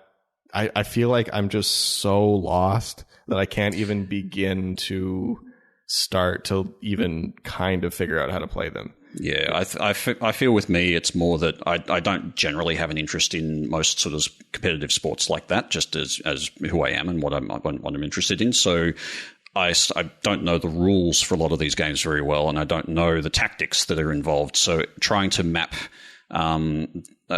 basically what is to me a completely foreign concept of a game, and I have no sort of no background in the actual game itself, so I've got no kind of concept of what is a normal play or what you're supposed to be doing.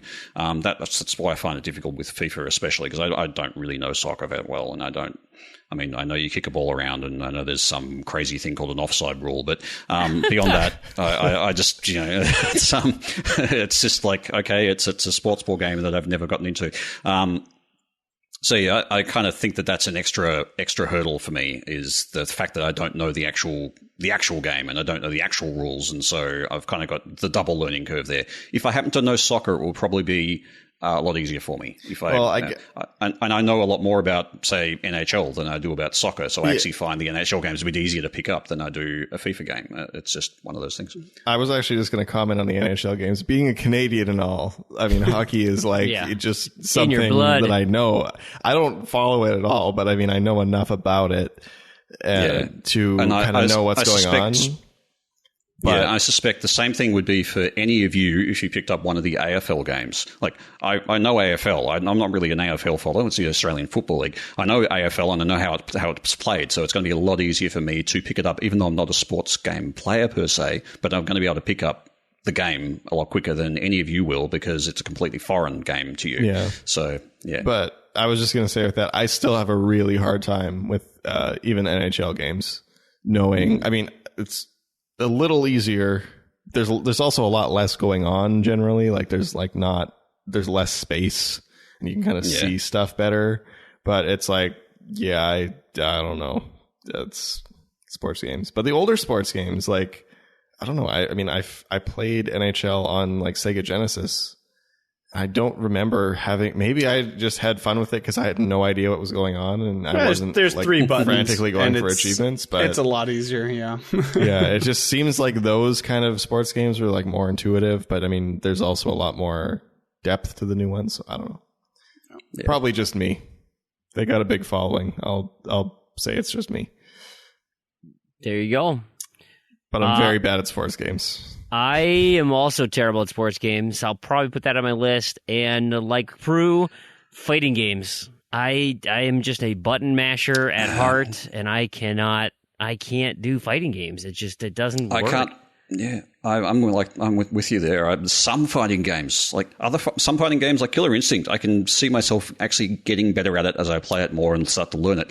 Other fighting games like Injustice, I tried that, and it's like you're going through the basic tutorial where it's trying to teach you just the very basic moves of how you do the things, and it's like I can't even get the first basic kind of combo thing to happen. I'm like, but I'm doing exactly what they're saying. Yep. What Your fingers get raw from trying to do quarter turns and stuff like that. And my question to you guys, were you playing on a 360 and were you using the D-pad?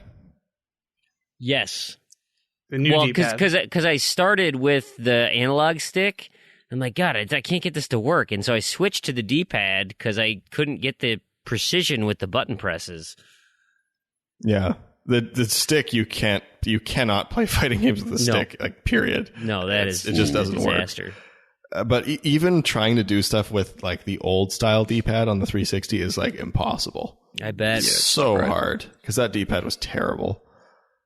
Yeah, but the thing is, like, I'm terrible at fighting games, but I am pretty solid at Smash. Now, I that's an untraditional and non-traditional fighting game, and I'm that's okay with. But it's just like it's such a wide chasm between those two types of games. But I feel like obviously. I feel like that's a different style of fighting. Like, I know it's a fighting game, but like that should have a different name to it. Because it's literally like Mario Kart is different than Forza, right? Like they're both racing games. Technically, it's called. I mean, I would categorize Smash as Smash. Like it is its own category. Yeah, no. And there is nothing else in that category. I just wish every fighting game was like Smash Brothers, because then I would be good at it. But I could do it. I really like fighting games like Killer Instinct, though, and Killer Instinct does it so well in that it gives you.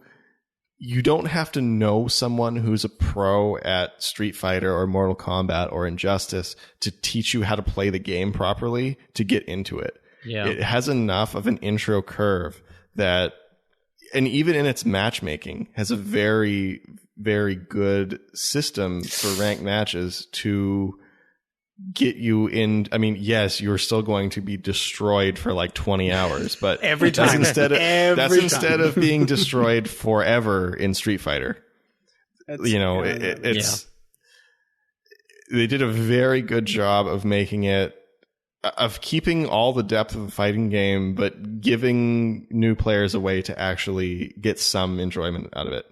And because I really like fighting games, and I wanted to get into fighting games for a long time. And I have a friend who's really good at Street Fighter, and he has, I've talked to him about Street Fighter. He's taught me some stuff, but it's like, it is so hard to, even knowing someone that is into it and has been for a very long time, like, it's so tough. Like, that game is so technical. And it's again, it's the same issue with sports games. It's that you need the kind of background of playing the games era over era for years to really understand all of the nuances that go into the new games. Because they're new games, they have to introduce new mechanics or new ways of challenging people. And if you come into those ones brand new, of course, you don't have the legacy of all of the previous ways that people used to play those games, and so everything is challenging. I find that with Street Fighter 4, and I used to play Street Fighter 2 back in the day and was reasonable. I mean, I was never anything great, but I've got that background, so I know that I can walk into a Street Fighter 4 and I can pull off a fireball and I can pull off the uppercut and I can pull off all of these moves. I've got a leg up on anybody who's just starting the game up completely fresh, not knowing anything about how the game plays. So and I never played fighting games in arcades. I never played any fighting games.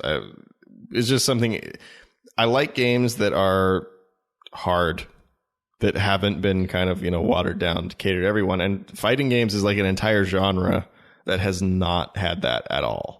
Because, that's the whole draw to them, is that they're hard. Yeah. Or they're hard and they have a very, very high skill cap. But at the same time, it also makes it really hard to get into them because the appeal is that. I was going to say something and I totally lost my train of thought. Well, that's probably a good time to move on then. There you go. I guess so. There you go. We'll move into topics and news. And Chris Charla, he was just on the TXR podcast. Actually, he is the head ID at Xbox guy, and he sent out a tweet that said, "There are more than 1,000 games in development from ID at Xbox developers." Pretty exciting. I'm excited to show off some of these new ones at GDC, which isn't that just around the corner here? 1,000 games in the ID program. That is like shovelware galore that I'm sure is coming out of there. And soon Shovelware Empire will be in that pile. You joining up? Now we're talking. Yeah. That'll be That's fun. like a million gamer score. Oh, yeah, when you say it like that. Yeah. Wow, I didn't think about that. Yeah. I wonder how many have been published already. It's got to be getting there. Yeah. And what? It's only and I wonder if that includes hours. The ones that have already been published, or if that's just the ones that are not published. No, I think those are in development. In development suggests coming. Yeah, because that's like Greenlight too. I was looking at the numbers for Greenlight the other day, and it's like only like 50% of the accepted games are published. Wow. So not like they never make it, but just there's like 5,500 published and 5,500 accepted. Being that like the accepted, when one is published, it moves from accepted into published. So, Right. Yeah. Interesting. Cool. Proulx, you got something here for us? Big Bethesda fan? I am. Not only am I a big Bethesda fan, I live not far from Bethesda, and in fact, for so work, give us the inside goss. And for work, I travel quite near their offices. Do you travel? I played Fallout 3. Do you travel by that house that has the cannibals in it? I don't. In Annandale? You ever go there? Okay, Annandale is actually not far from here. I don't remember the house with the cannibals specifically. Yeah. You went and had dinner with them, and then you're like, "Oh, this kind of tastes funny," and then you kind of poke around their shed, and you find it full of corpses. Oh, I generally you don't remember that? It's one of those like kind of just small little. It's like, oh, this house looks really nice. They got the fence all painted, and it's not dilapidated. Wow, interesting. Yeah, hiding a dark secret. I haven't played the game since it came out in 2008 or whatever it was. But what was actually that just off topic. It was funny because when I first moved down here, one of the first things I did was boot up Fallout 3 and checked out the map and like, oh, what is it? How similar is it? And it's not bad. It's interesting to kind of see the region that you're living in, and a post-apocalyptic setting. But anyways, yes. So Bethesda, Todd Howard, wonderful developer, has said that they are the games that they're working on. Actually, a little earlier, it's been reported that they're working on like, I can't remember the specific number, 7 or 8 new games. But the games they're working on are larger than anything that they've ever worked on before, which, as a Bethesda fan, as somebody who's literally making his way through Skyrim for the second time, So exciting. So fantastic. I love these games where you can just go out there and see anything and explore everything you want. I'm super pumped about that. Yeah. Well, and too, that they're working on, they got Fallout VR, and so it's like, and not that they tie this into VR at all, but, they're really trying to do new and exciting things with their properties and everything that they have. And so it's like, they're going bigger, they're going more expansive. There might be some new technologies that they're incorporating. And Todd Howard, didn't he just get his, like a Hall of Fame award? Or I don't remember what that award was that he just won, but it was, essentially like, dude, you are killing it in the video game industry right now. And so I'm a huge fan of anything that he's been working on. So, and Bethesda is, they're doing some really cool stuff right now. Yeah, I can't wait. Wonderful. Did I go through Bethesda when I was in the area? Would I have? No, I don't think so. I don't think you would have. It's not far from where you were, but it's... Yeah, I know I saw the sign for it. I wasn't sure if I actually went through it or not. Yeah, I don't think you probably would have. So is Bethesda actually a region? It's actually a town. city. A city. It's a city. Yeah. Okay. There we go. Mm-hmm. In Maryland. Nice. Maryland. Yeah. Aren't they just delightful? Hey, what else is delightful? Final Fantasy 15. You own that game, don't you, Tarragon? I do. The Why did you buy it? I bought it specifically to make sure that I got a copy of this particular game that they released as a bonus. Oh, to yeah, it. pre-order bonus. Well, it was a pre-order bonus in America. I think in other countries it was actually just a particular version because I just picked it up off the shelf. I didn't have to pre-order. It also came in the one of the special editions in all of them as well. Yep. So anyway, there's this code that they released which gives you access to a second game. It's another 1000G game called A King's Tale, which is kind of like it's like a 2D brawler prequel game to Final Fantasy 15. And the presumption was that eventually they would put this on sale or something like that at a later date, but there was no information to that effect. They basically said nothing about what the plans were to release this particular game. However, they've just announced that they're going to be giving it away for free to everyone. Yay! Free games! Hey, wait a minute. You paid money for it. Yeah, so free games are great, but that's kind of like a bit of we've just made your pre-order or your special edition version essentially worthless. Thanks. Yep. You're welcome. So I'm sort of have mixed feelings about this because I'm a bit annoyed that they didn't make their plans clear. It's a bit frustrating, but it's kind of like a punch in the crotch. Yeah, so it's great that it's free. I'm great that everyone's going to get more access to it. And I did have a bit of a discussion in Discord about it, and there is the possibility that they actually did this to kill off the secondary market for the codes because people were getting access to a lot of these codes for this particular title and selling them on eBay for a huge markup and making a lot of money off it. So perhaps this move is to essentially just kill that off because having that kind of market is not really positive. But like you look at games like Gears of War, and the Gears of War 4 gave out codes for the Ultimate Edition, where you got 1, 2, 3, 4 all on backwards compatibility, or 1, 2, and 3, and Judgment on backwards compatibility. And it's almost the opposite, where it's like, well, I guess that isn't the opposite. It's essentially free because they just flooded the market with codes that they became essentially worthless. Maybe it is the same. The issue with this one though was people were charging like $30, $40 for these codes because that was the only way you could get them. With Gears of War, I mean, you could still go to GameStop and buy a disc for $3, even if they, pulled the digital version from the marketplace. This was the only way to get it, was to buy one of the codes that somebody had taken from the limited edition and then sold for way too much money on eBay. Yeah, I don't think they wanted that. There was one person in the thread who said that they'd basically gotten rid of their stock before this was announced. They'd luckily gotten rid of their stock of 40 codes, so they'd actually gone and bought 40 of these things and sold the codes for a markup of however much.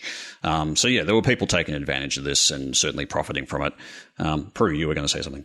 I'm just curious, like as the developer, what good does it do you to make it free? I mean, if there are people making money off of it, which obviously there were, what difference does it make to you if somebody, if you know what I'm saying, it's not like they're losing money off of it anyways because they're only going to give it away for free. I'm just curious what the incentive is for the developer to just be like, nope. I think the primary incentive is goodwill. Yeah. They are basically making a highly sought after part of this particular game, which is an extremely popular game, and a lot of people will be seeking that particular title. And a lot of people would be feeling probably pretty sore that the only way that they can get that is to either try and find a pre-order copy of the game that hasn't had the code used already, or go and buy a code at a ridiculous markup off eBay, or now they just get it for free. So that's kind of it's kind of goodwill to the people who really sought it but didn't want to pay the exorbitant price for it. So I think that's the primary reason. The other thing too is I'm wondering if maybe the free is temporary. Maybe it'll be free for March, and then it'll be $10 or something like that. Yeah. Maybe, yeah. You know what else is free for only March? Oh, damn it. I was waiting. And then Tarragon had some other comment to make. Nope. Go ahead. Well, I'm done. March games with gold. Games with gold. Let's do it. Borderlands. Yes, Borderlands 2 later, but the initial games coming out, Layers of Fear, which is a bit of a favorite of mine. I've talked about it before, but it is, if you happen to like horror-style games, it is one of the best. It will suck you in and make you very scared. This was a Kickstarter, right? I think so. I think so originally.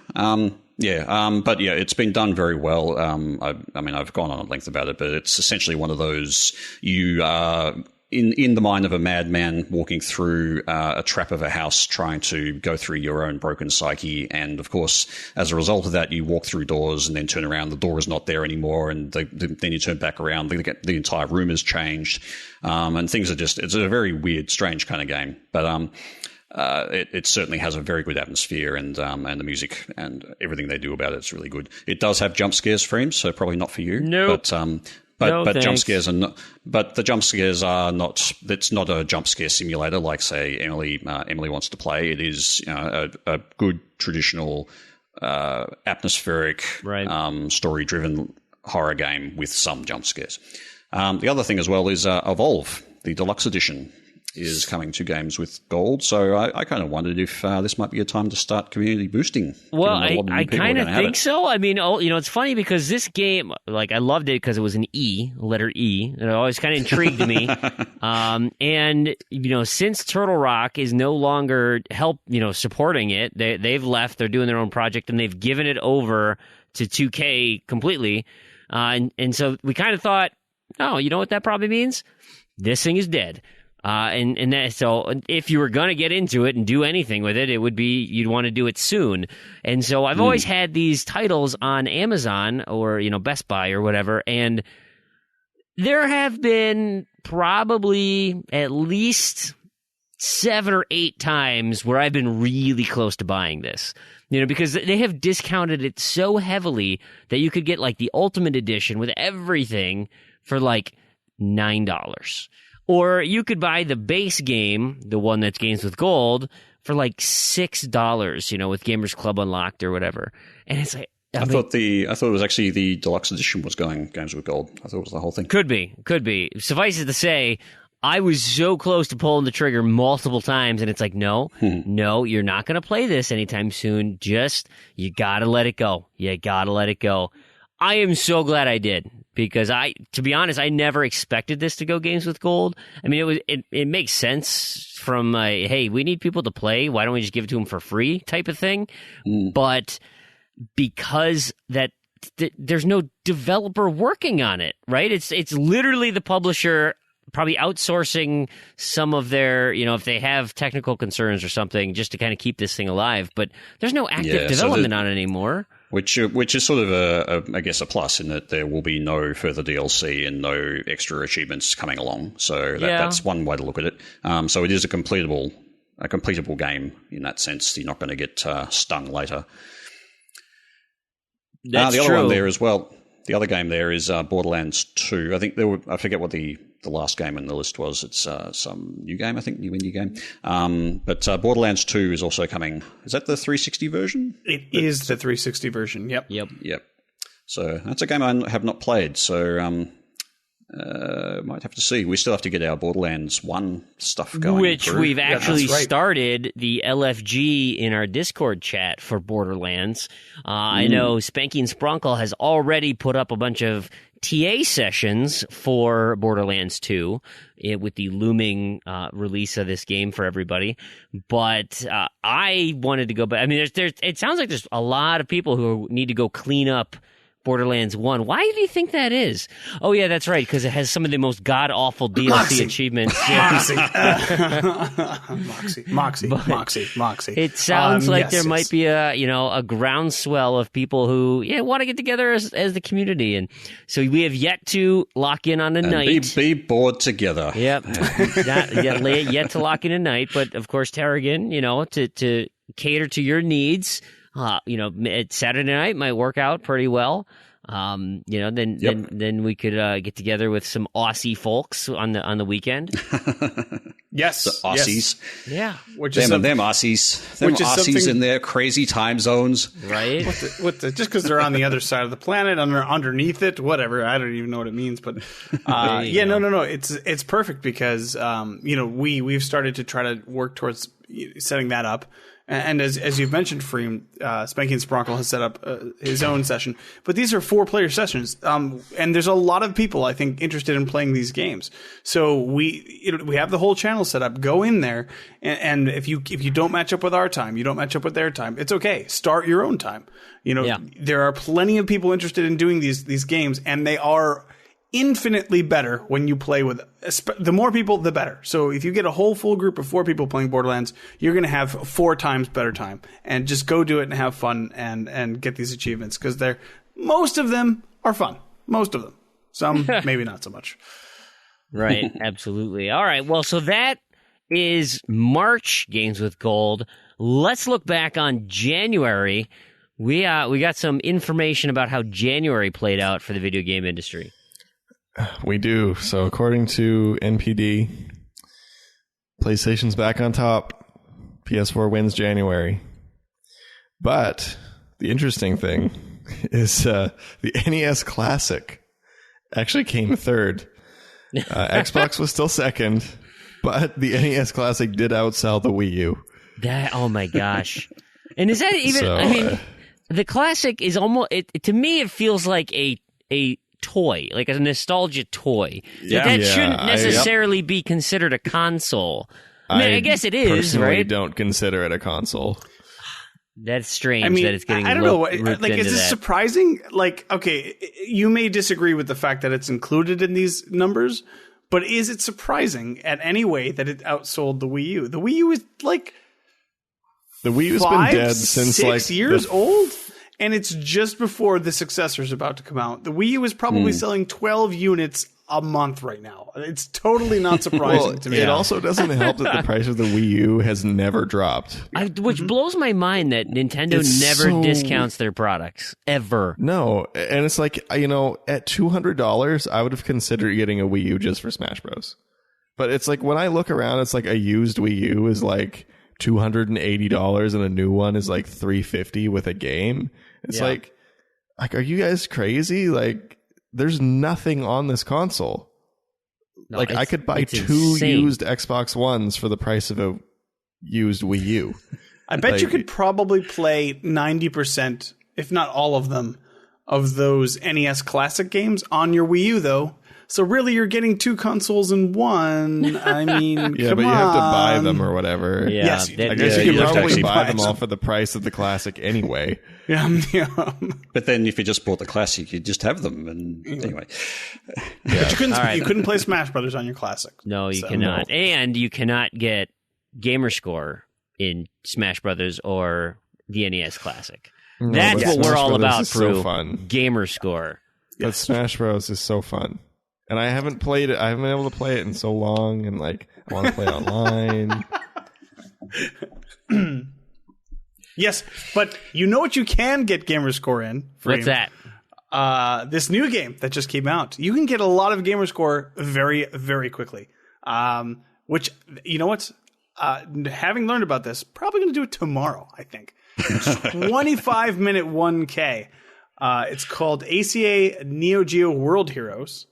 And our friend of the show, Maka, already has a guide up for it. In 25 minutes, you can get... That's okay, 1K, right there. Just, you know what you need? Yep. You need, hey, guys, Fream and Tarragon. Fream, earlier in the Discord chat, you said... Help! We're gonna lose. Our individual GTSC stuff here. Jump on the game. We're discussing whether we'd have to skip the podcast just to get some points on the exactly. Luckily, this game came out this week. Take half an hour of your day and download this game. Get these easy points, man. Why not? Yeah, although I think save a bonus. Yeah, so there is actually a bonus, an individual bonus at the moment this week, which requires doubling your ratio from the previous week. So it's not happening for me. 25-minute 1K is probably not going to help that. But what will help that potentially is there's actually a solution for Twelvelock from Threes. Now, Twelvelock is, if not the most difficult achievement in that game, it is the second most perhaps.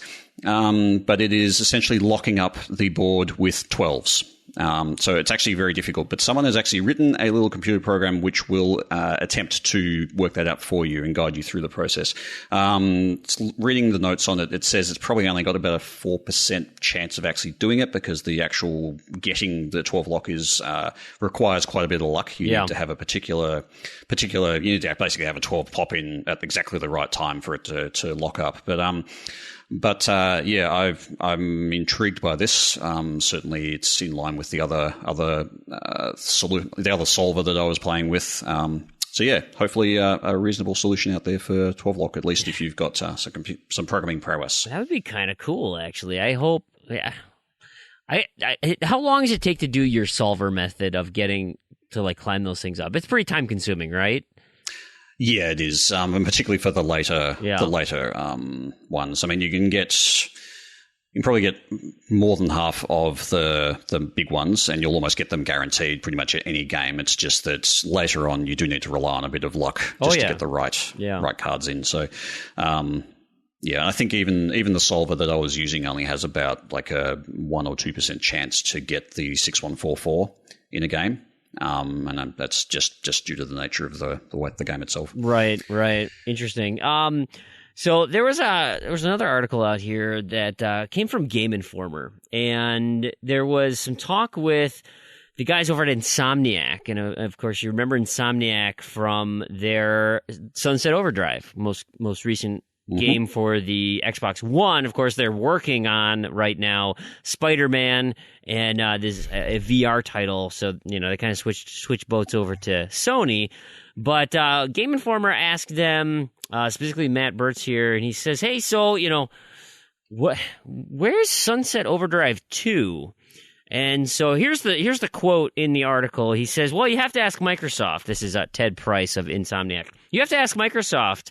But with or without Microsoft's..." Oh, no, wait. That's not part of the quote. No. This is part of the quote. No, this is one of my issues with this particular article, which we'll get into after. You have to ask Microsoft. "We are passionate about that franchise, and we own it, so you may see more Sunset in the future from us.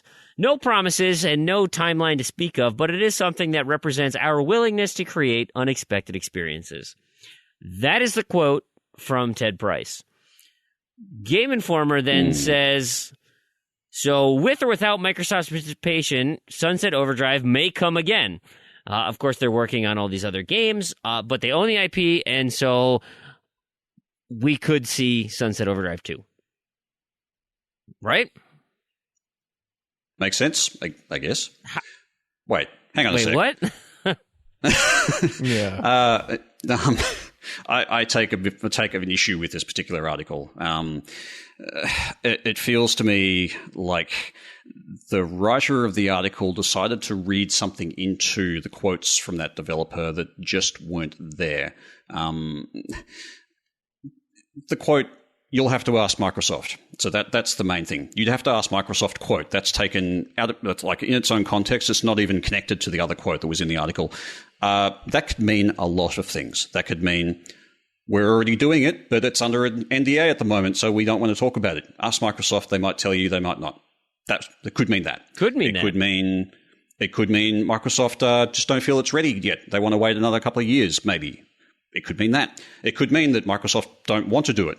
Could mean that too. Could mean there's negotiations about money. We don't know. There's no information there to really tell us what Microsoft and what's going on between Microsoft and Insomniac there. There's zero context. Right. So I think it's a bit of a long bow to draw that, Insomniac are thinking about running off and doing it themselves. Well, no. Yeah. Where does that come from? Because then his additional piece of information is like, we own the IP. Factual statement. Yeah. That is a factual statement. Great. You know what? There's the IP out there from some long dead THQ game. Somebody owns that IP. Do you think Bill's accounting firm is going to do something with whatever that IP is? No, not necessarily. But it's a piece of property that exists, and so somebody has to own it. So this second part of the quote is literally, "Yes, we own it." It's like, yes, we own it. We love it. We own it. It's great. Can't promise anything. May come, may not. Who knows? We're literally making what the future will bring. At least 2, if not more, Sony games right now. We're kind of busy. I wanted to kind of veer into a little bit of media bias sort of stuff here, because I feel like this is possibly one of those examples of the article writer has decided to take a negative bent on what was said, read it in a certain way, and just like they've already got this view of how Microsoft works. They're confirming their own bias in that, and then essentially putting words into the mouth of the developer, which they didn't say. They did not say that they might go off and do it without Microsoft. All they said is, we own it and we love the franchise. We would like to do something with it, but it's with Microsoft or whatever the negotiation is going on. That is it. There's nothing really negative about it. It's pretty neutral, really, when you read it. But the article itself is extremely negative. It basically gives a bad light to, Microsoft are holding back Sunset Overdrive too. Why are they doing that? Well, it could be because Sunset Overdrive didn't really sell that well. That could be something to do with it. Yep. But, there's a lot of possible reasons going on there. And it's like, it really frustrated me reading this particular rant and this particular article. And I won't even go into the comments because that's just a whole world of pain. Anyway, that's my rant for the day. Feeling better? Are you saying that this is fake news, Tarragon? Is that what you're trying to say? It's not fake news. It's somebody putting their opinion on spinning someone else's quotes into their own opinion, and I don't really like that, particularly when the quotes don't back up that particular opinion. So, yeah. I will. I mean, I totally agree with what you're saying. I also would like to kind of point out, do we really need or want Sunset Overdrive 2? I don't know. A lot of people really like that game. A lot of people really love that game. But the thing is, it didn't sell as well as expected. Yeah. It didn't light the world on fire. So perhaps it would be one of those, first of the franchise is setting up, and then the second one might be the one that blows the socks off, like an Assassin's Creed or any of those other ones that have a really outstanding sequel. Maybe that'll happen, but maybe it's just not the right time for it. A lot of people like Crackdown. We didn't need a second Crackdown. Yeah, we definitely don't need a third Crackdown. Though, I mean, it's that thing of like you have a level of comfort with an IP, a concept. You've seen it, and you've done all the groundwork. That's the pretty much the main thing is. You've got all the assets in there. You have an engine that it runs on. Yeah, you probably retool it. Maybe you'd even start new with the engine, but the art assets are in place. You've got concepts and movement and so you can just be additive to what that is. And that's why people are excited for the number 2s, is that you can take all that hard work and the huge front-end development time, truncate it a little bit, and work on fun new features and improvements on the first. Now, of course, you get diminishing returns as you get into Call of Duty 47, Assassin's Creed 23, et cetera, where you just can't innovate enough for it to be that great. Or just that things get a bit stale or overused. People get fatigued by the same thing over and over again, and sometimes you need to just let things rest for a while.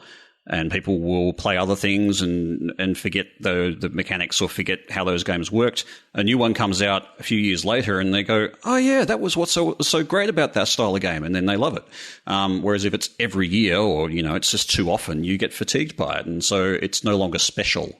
It loses its specialness by its repetition. Yeah, absolutely. All right. I just before we go on, there was one thing about the 12-lock in 3's achievement. I just wanted to actually say thanks to RedmptionDenied for bringing that to our attention. He was the one who mentioned it to us in our Discord, so thank you. That was a great tip. Absolutely. Brilliant. Another thing that came up recently, and it was just funny because last episode we were talking about game genres that were underrepresented on the Xbox One, and what do you know? They released a new Japanese visual novel. Your prayers have been answered, Tarragon. Yes. Steins Gate Zero has been ported over to the Xbox One and is available digital only in Japan. Unfortunately, by the time this show airs, it's actually on special. It's 75% off on that marketplace at the moment. However, by the time this show airs, that special, I think, will be over. It finishes on Feb 28th. So, sorry. However, I picked it up. It was fairly easy to get. It's another visual novel. Relatively easy game to score. Sub 2 hours on that one too, right? Yeah, I think it's only a 1 or 2 hour completion too. Yeah. So if you're one of those people who happens to like achievements, nice, quick, easy do bursts, any of those people listen to this show? Yeah, who are those people? Yeah, I don't know. Is that really our market? I don't know. I don't know. But interesting that this one's digital only. Yeah, I think that's probably just because there are no Xbox Ones in Japan, really. So making a physical copy of it's probably not so. Oh, yeah. And the other thing, too, Microsoft has really high minimum print runs, too, so they probably figured they couldn't sell enough of them. Because that's got to be, like, maybe the only game I can think of that had a $60 price tag that didn't get a disc in addition to digital. Yeah, interesting. Because if, it was really, I mean, I don't know if it exactly translates to $60, but approximately, I can't think of another one off the top of my head that. Yeah, it translated to about 85 Australian for the full price game. So, yeah, it's be around about 60 right. US. Yeah. Yep. Yeah, I don't know. Interesting. All right, Proulx, we got one last piece of news here. Hook me up. So let's talk about Pokemon Go. Wait, what? Hey, before you go, then, because you brought up Pokemon Go, are you catching the new Pokemon? They just released a ton of new ones. So basically, what they released was the Generation 2 update to Pokemon Go, which it was 80 new Pokemon from Generation 2, Gold and Silver, and it's great. You should go. It is fun. You should go. Yeah, I'm having a blast, and my son and I and daughter were all really excited about running out there and getting stuff. I actually the other day, so I was taking them over to the gym, and I had to get gas, and so I'm filling up the tank. I turn on Pokemon Go, and sure enough, the nearby list is an Ursa ring. I'm like, nice. Oh, okay, huh? Mm-hmm. All right, well, where is that? Oh, he's across the street over there. But it's a pretty busy street. Okay, well, and so I'm looking at it okay, finish up the gas. I don't want this guy to disappear. And I just kind of drive over there, and I need to take a different turn. Oh, he's still there, but I don't know. I don't think I can reach him. So I decided I literally went out of my way, pulled into somebody's driveway so I could stop the car and catch this freaking Pokemon. Did you get him? I did. Of course I did. Okay, all right. That's all. Like a champ. Like a champ. So, but by the way, this just came out this past week. If you haven't played Pokemon Go in a while, just go ahead and do it. This is actually not what the story that we're about to talk about is actually about, but it reminded me of that, and I wanted to bring it up because it's definitely the most fun I've had in Go in a while. This kind of infusion of these new characters is great, so go back and play it. But Tarragon actually pointed me in the direction of this game that has been announced for Xbox One and Windows 10 crossplay, called Ooblets, which I had never heard before. And it's also a really fun word to say, ooblets. So if you want to just go ahead and say that. Or name the... foo-foo, cuddly poo. Ooblets. Ooblets. You can play Ooblets Go. Ooblets Go. There you go. Basically, I'm going to read you the one sentence description from the developer themselves. It's been likened to Pokemon, smushed into Harvest Moon, and stirred up with some Animal Crossing. So yes, take my money, all of my money, please. That sounds like a lovely combination. Yes, it looks amazing. And it actually giant time sink. Yes. It actually also has. When I watched the trailer, it also has elements of Viva Pinata as well. So you're actually growing your Pokemon in a way. They're like farming creatures. It's really interesting, and the art style's cutesy and fun. And probably get this day one for sure, I think. Well, it is 2018, so you got some time to wait, but it's being made by a 2-person studio called Glumberland. I clearly never heard of Glumberland, but... under Double Fine, though. Under Double Fine, and Double Fine does some really fun, kind of unique, cutesy type games, and many of them, not all of them, but many of them are, have some accessibility to kids. So, a nice game to play with your, children. Not that you have children that we know about, Proulx, but, they might exist. I don't know. Proulx has been a little sick, under the weather, during the mornings lately. I'm not sure what's going on, but we'll see. Oh, dear. So with him being sick, do you what have you been playing then? Do you have to take care of him, or do you actually have to play video games? Well, I sleep in. He just... he vomits everywhere. I have to pick it up when I get up. No, that's not true. This is all a joke. Wait, so you're talking about Proulx or a kid? Have you got a kid? I don't know. My joke is even lost on me at this point. I'm not really sure where we're at. For the most part, I've been playing stuff I've been playing all along. Fream, as you know, we played Titanfall last night.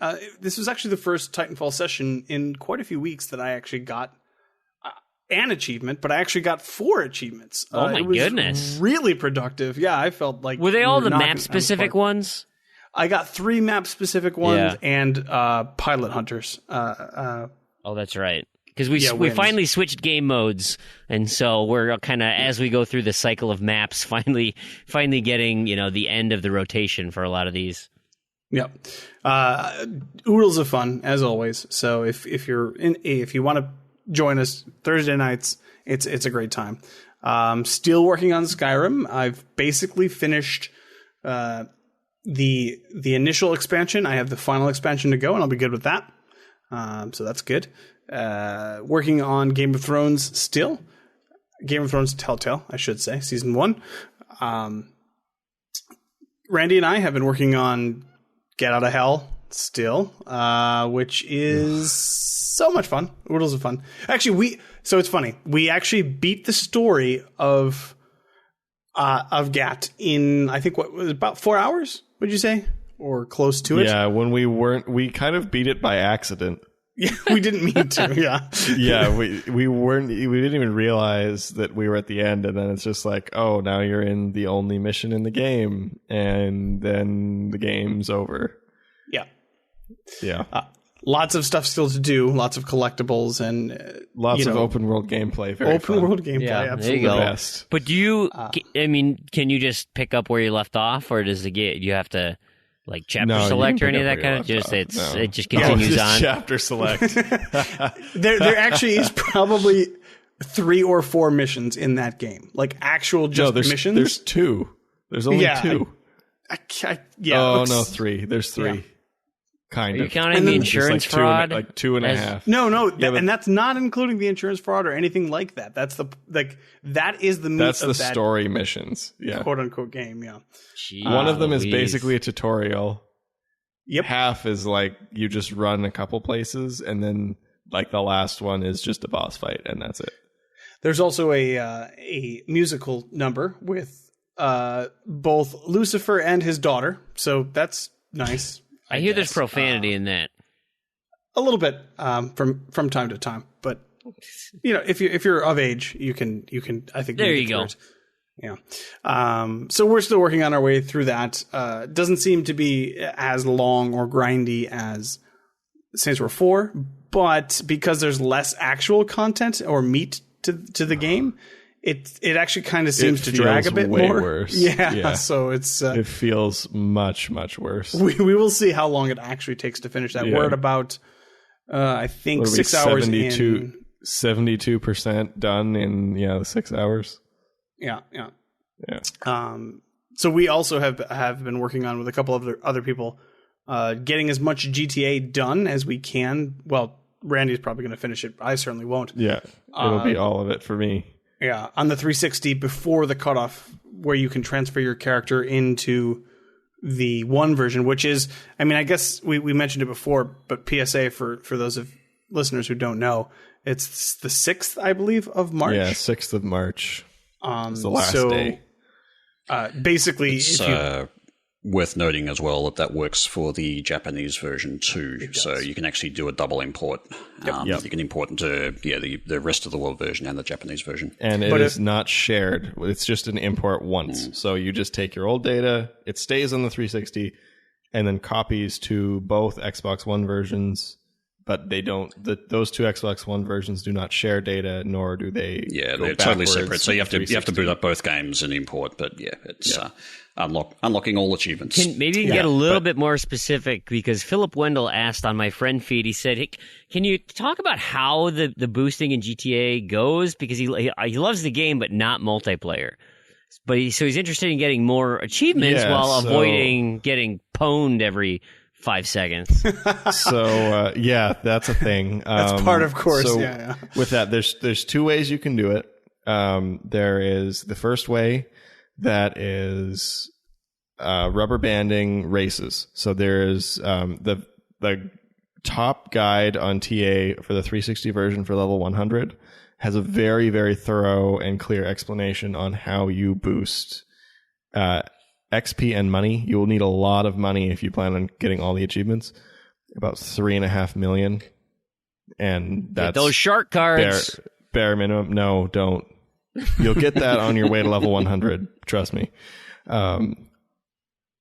So there's that option. Or if you just want XP really quick, look in the show notes for last week, and you will find a link to a map I created that is extremely fast. You get, I think it's more than 2,000 XP a minute. Wow. Which, to put it in context, you need 1.6 million-ish to get to level 100. So, but that's with double boxing. So if you're boosting with another person, you're going to have to share, but you can kind of tweak. It's set up so it's very easy to share the XP as well. So, that's the best way to boost level. Heists are just the best way to do it is find a group of 4 people that you like to play with or know, because they're tough. Level up a bit first, because if everybody is low level, you have a hard time. Buy a pink car, right? A pink armored car. Buy a pink armored car, because they're very fast, very armored, and make you effectively invincible for some things. I don't think, I've run it into the water like 8 times, but I don't think I've ever totaled it. And I'm sure Proulx can confirm my driving's a little crazy sometimes. A little is I go very fast. I think last heist, I noticed we were like on the other side of a mountain, so I just drove up the side of it and then off the cliff. Yeah, and we got there quicker. But we were fine because we were in the armored car. Quicker is maybe yes. We did a lot more tumbles than we needed. I think, we were all fine. We were all fine, and we saved some time. All right. But if you want to avoid getting killed by everybody, best thing to do, don't load online first. Load up the single player game. Go to the online menu. Pick Play GTA Online, and then go into an invite only session. You will be in your own lobby. Nobody will kill you every 3 seconds. Unless it's your friends. Yeah, your friends can kill you, but we do which that they a little do bit frequently. Yes. Yeah, but it's not as frequent as the public games. So no. It is the worst griefing I've ever experienced. It's so bad. in an online game ever. It's just you. So we were about to do some of these heists the other day, and I'm much lower level than everybody else that's actually doing the heist with us. And Randy's like, "Well, get some better guns." Gave me a little shopping list to go do. And I'm like, "Okay, cool, that's fine." And fortunately, the apartment that I own in the game is right across the street ish from the gun store. So I went and bought my guns. On my way out of the gun store, like I open the door, I immediately get killed from some guy just standing there waiting for me to walk out of the gun store. Oh, it was la la la la la. You were buying guns. No, never ever join a public online GTA so game. Bad. Never do it. It's There's so no reason. bad. Yeah. Anyways. So that's some great advice. Other than that, I mentioned I played some ODST, and then I'm working my way through the Windows 8 version of Tiny Troopers, both versions, the first and the second game, when I have time. And that's it. That's it for me. Awesome. Randy, why don't you finish up with what you've been playing? I've been playing a bit this week. So shortly after the show last week, I finally finished Pit People. I finally found my first time encountering a Gorgon. Fortunately, I had just enough to scrape by and heal up my team to just barely catch it. I would have been very upset if I was not able to. So that finished off my last achievement in Pit People. I booted up Killer Instinct a few times this week. I really want to get the 200 trials done, which is just annoying. Like they just do. You have to like load every time, so it's not like you can go in and play like 5 matches and get a few trials done. You have to back out to the trials menu every time for it to refresh properly, and then load the menus, load the game, pick the character. It's just really, really tedious, and it's probably the most annoying achievement in that entire game. For me personally, I think I'm getting close. I really hope I'm getting close, because every time I play and I work on it, I just can't. I don't know. It's a downer. That's all I can say about that achievement. Wait, something makes you feel down? I'm so confused. But you love Killer Instinct. More down. Oh, gotcha. More down. I do like the rest of Killer Instinct, just really don't like that achievement, which is why I want to get it done so I can just focus on getting all the other achievements that I do like. I started getting back into Zoo Tycoon, which is super fun. I really like what they did with Zoo Tycoon, because interesting little fact about Zoo Tycoon. The developers of that are Frontier, and Frontier are also the developers of Elite Dangerous. Just throw that out there. Interesting. I wouldn't have expected that. No, I didn't expect that either. So I was just like, oh. But I think they did a really good job on it. It's different. It's a little more simplified than the older kind of Tycoon games, but I think that's kind of necessary when you're making it for a console, because you can't. I mean, you can have all the menus and everything, but it's really tedious to have to do all that when you only have a controller to navigate. So they took away kind of some of the management aspect, but still left a lot of really the core part of it that made it fun and made it very playable on a console. So I've been enjoying that a lot, even though it's a little bit of a grind in terms of the achievements. It's mostly pretty fun though. I finished up Give Me 5. That macro is amazing, and the amount of time it takes to get all the kudos points is just ridiculous. Like I was probably another 24 hours after I hit my 24 hours of playtime for just that achievement. Like that's the only achievement that's left, and it's lame. It's annoying. I had fun with it for the first bit, but I'm very glad it can be macroed. And then I noticed this week there was an announcement of a bunch of games getting delisted. One of those games was Asphalt Overdrive, which is one that I planned on playing on Windows Phone and Windows 8. I did a little digging, found out that achievements do cross-unlock from Windows 8 to Windows Phone. Well, they did when Facebook integration still worked. So I found that out after I started the game. So guess I'll play it twice, maybe. Because I figured, they're delisting it. They're probably going to kill off support. Well, they killed off support first. Or at the same time. I don't know. Yep. So that was unfortunate. And if you plan on stacking it, you're going to have to play it twice now. So it's not bad, but it's also just kind of a drag. Like, it's not that long. So like a drag race? Oh, it is kind of there. Kind of. It's not really a race. It's kind of like an endless runner, but it's also not. It's like the endless runner style that ends. I don't know. It's weird. But yeah, it's quite short, probably 6 to 8 hours in all. And the gameplay is fun, except that it never changes. Like it gets a little bit more challenging, but not enough to be different. Even between the different levels in the game, they're all on the same course. They're just different pieces of it. Even between worlds, it's just the same pieces. So, once you've played the first world, or the first two worlds, you've seen everything there is, and you could theoretically just know where all the cars are.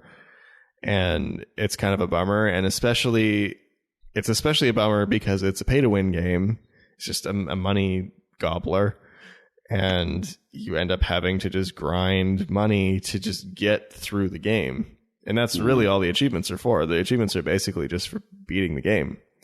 But you spend half the time grinding, which is a bummer, and it gets really old really quick because it's just the same thing over and over again.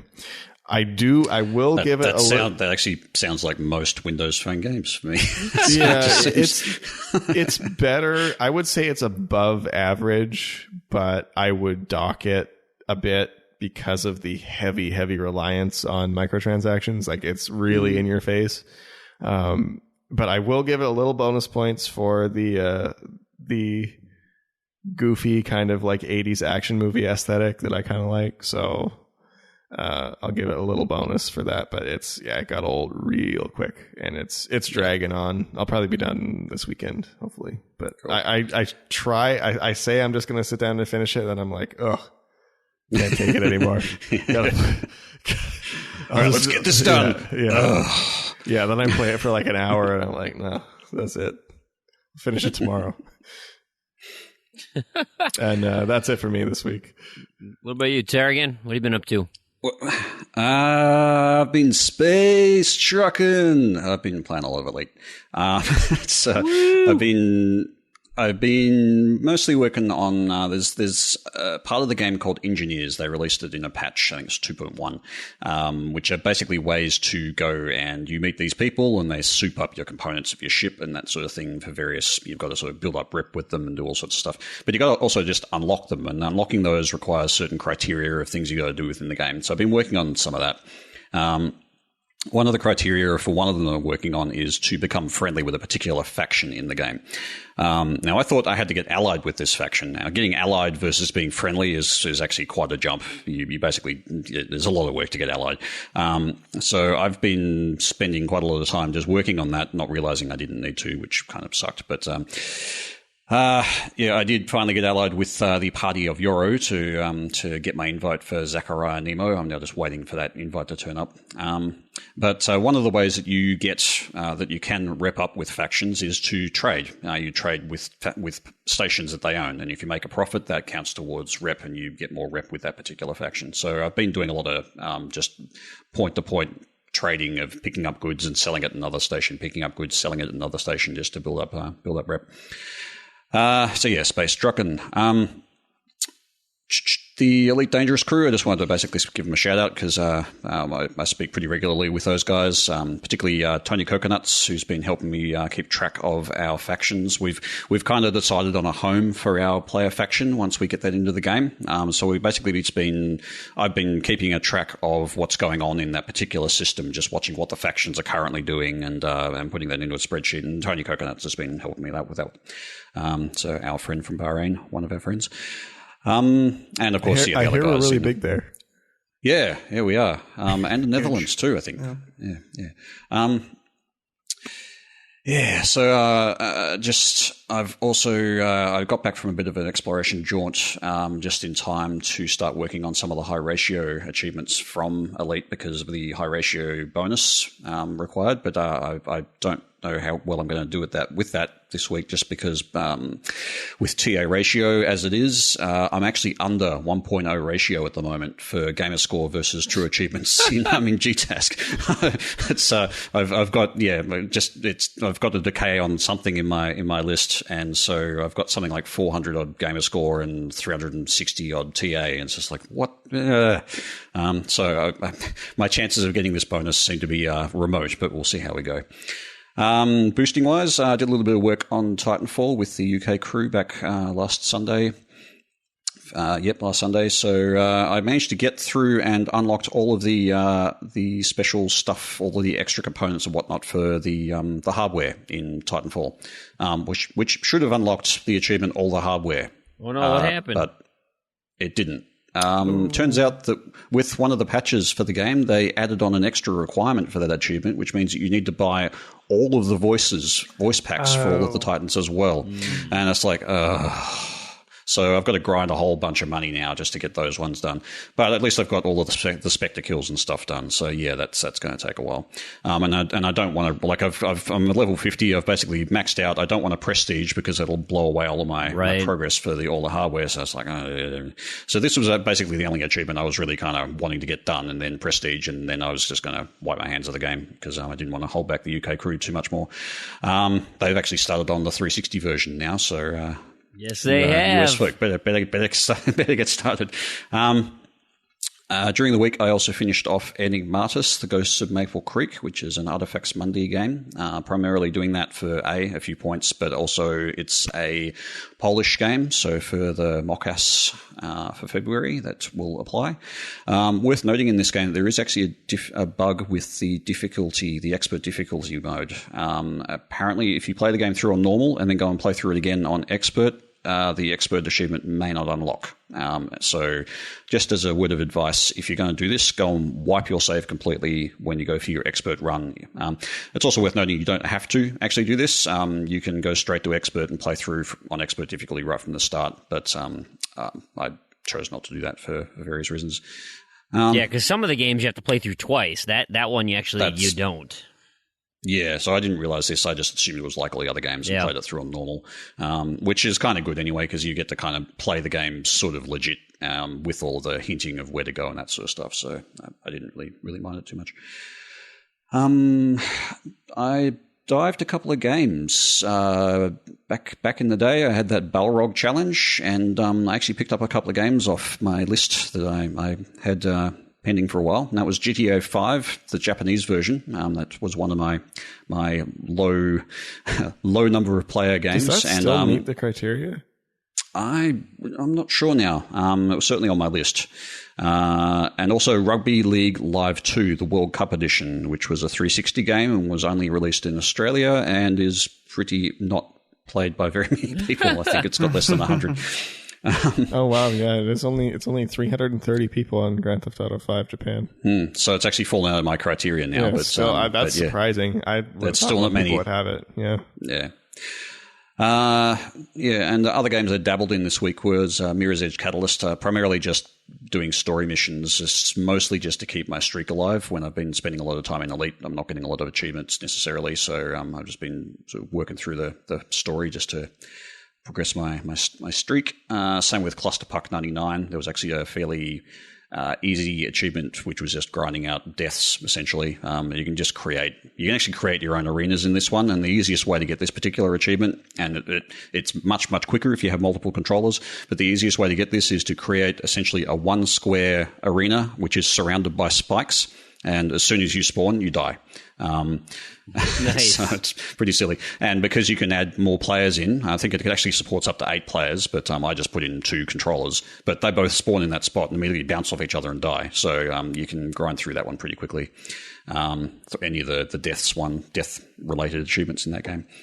And last week's bonus for the G-Task for the team side was that everybody had to get odd value achievements. So I popped an achievement in Marathon Durandal, which I'd had set up pretty much specifically for this purpose. It's worth 14 points for picking up the next gun.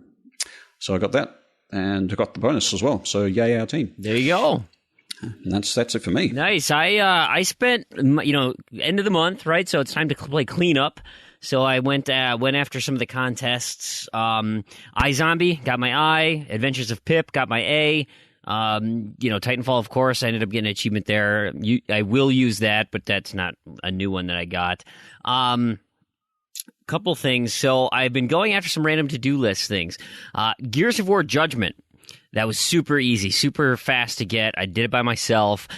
Nice double dip with that one because it's a random to-do list and Polish developer. People can fly. So got a double dip on that one. The other random to-do list I've been working on, I mentioned it last week, was Plants vs. Zombies Garden Ops on the 360. And so I had my opportunity to take out a Yeti, and a random stole them from me. So I was like, you know what? I'm just going to do this all by myself in a private match. And so forget that. No random's going to do anything. So I jumped into a random match, put it on easy, and the Yeti never showed up, ever. Because it's a random chance. They spin the roulette wheel, and you cross your fingers. You get 3 chances per spin. You cross your fingers and hope that a Yeti shows up. And so I did, 7 spins, and not a single frickin' Yeti. Unbelievable. So frustrating. And so the fastest way to do it, if you're literally only looking for this, is to do Garden Ops, play through the first 3 waves. The 4th wave is your boss wave. And then if you don't see it, you just quit out. That is literally the fastest way to do it. You get very little in terms of money, but it's painless because you can single-handedly take out the zombies. It doesn't waste that much time. Ultimately, if you're trying to get this for real, which I think I'm resigning the fact that I will not get this for the random to-do list, is you play through legit, you go as far as you can and hope to get all that extra currency. We'll see. So that was a huge bummer. I don't think I'm getting that one. We played Diablo 3, this of course, with Koosh and Saucy and I, because Matt's is not feeling well. And we if you go into the Diablo LFG in Discord, you will see some. We kind of had some bets as to where maybe he was. Not feeling well. Was not the card that I had. If you want to see it, there's some not suitable for work images in there, but I'll just leave it at that. Discord chat, okay. LFG Diablo. Fun was had. Last 2 things I will mention is, like Tarragon said, the GTASC, trying to get to the odd number. And so I had on my random to-do list an achievement from Unmechanical Extended Edition. And it was toward the end of the game, but I was like, oh, well, you know what? It'll be great because the game's short. It's a short completion, a couple hours maybe. And so I used a guide, went through, did the completion, got up to the achievement I needed for, and I think every achievement in that game is an odd number. They're all like 66, I think, or whatever. So I got the achievement I needed, and I'm like, awesome.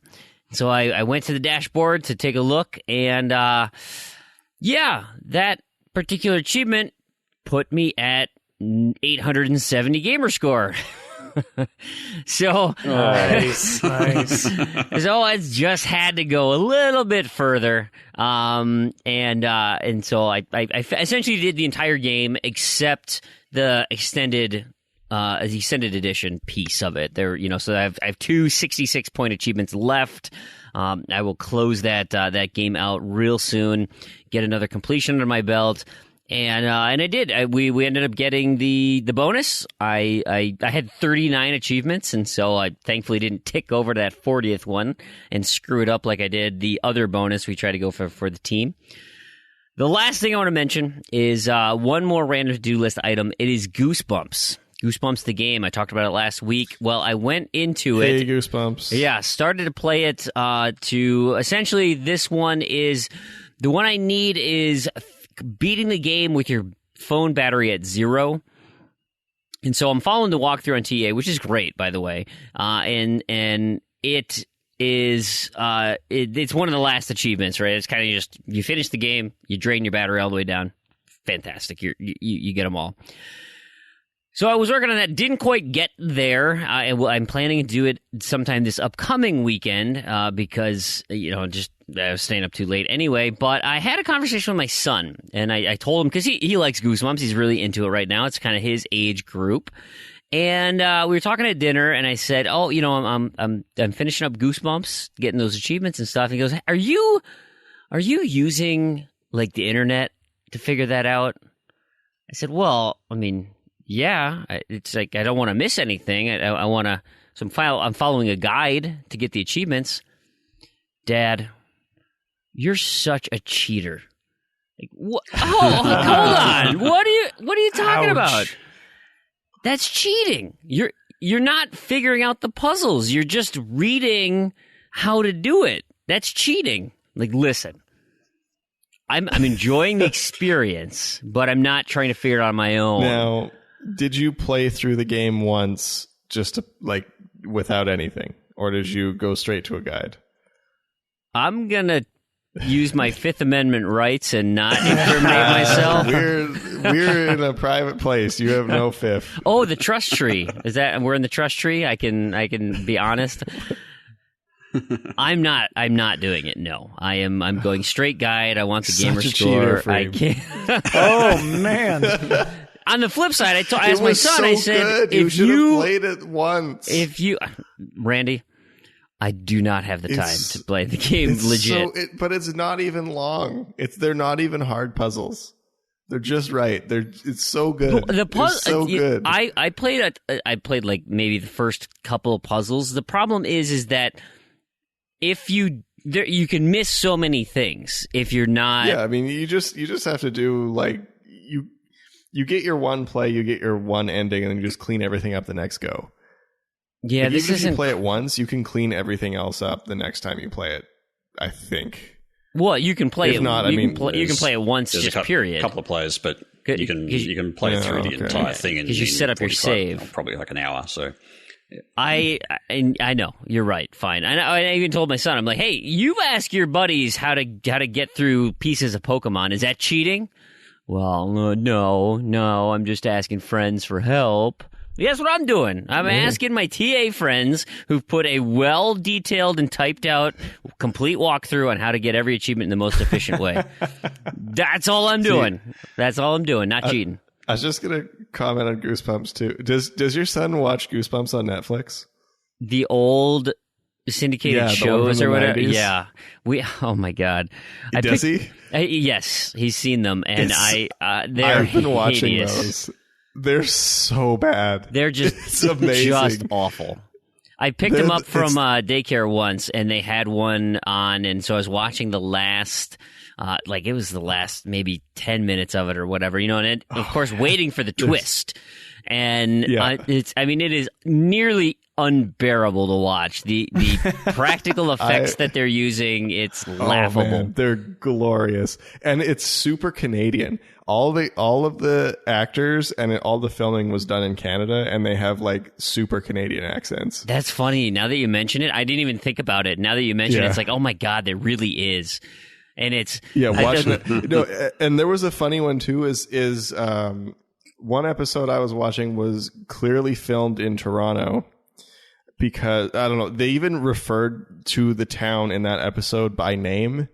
And like, there's this one shot where it just shows like the whole city, and there's the CN Tower, like just right in the middle of the shot. Yeah. It's like that's Toronto. Yeah, you're in Toronto. the show. But go ahead. I've been watching it while I strum in Guitar Hero Live. Okay. Brilliant. So wrong. It's Whatever floats your boat, man. But I don't need to know. Yeah, The one hilarious. show, the best. show that I walked in on was one where, the character had found some sort of special talisman that had this witch who could make her wishes come true, and so she got 3 wishes like a genie, and of course, in true genie / wish giver fashion, all of the wishes were either very literal or they backfired, and so she needed to come up with some type of wish to unwish everything ultimately. No, you always ask for infinite wishes. Always. Yeah, I'm not sure. I think that was off the table. The wish rules. Yeah, I think No, that. okay, but you can I think easily Robin break- Williams. You can easily break the wish rules by saying, I wish that I had the ability to wish for whatever wish I wanted to wish for, and then you then ask for infinite wishes after that. You so sound many like easy Dr. ways to- Seuss. Have you ever read that I'm just book? saying. I'm If just you wish saying, to wish for fish on my wish dish, you may swish and you get fish. Yeah, Anyway.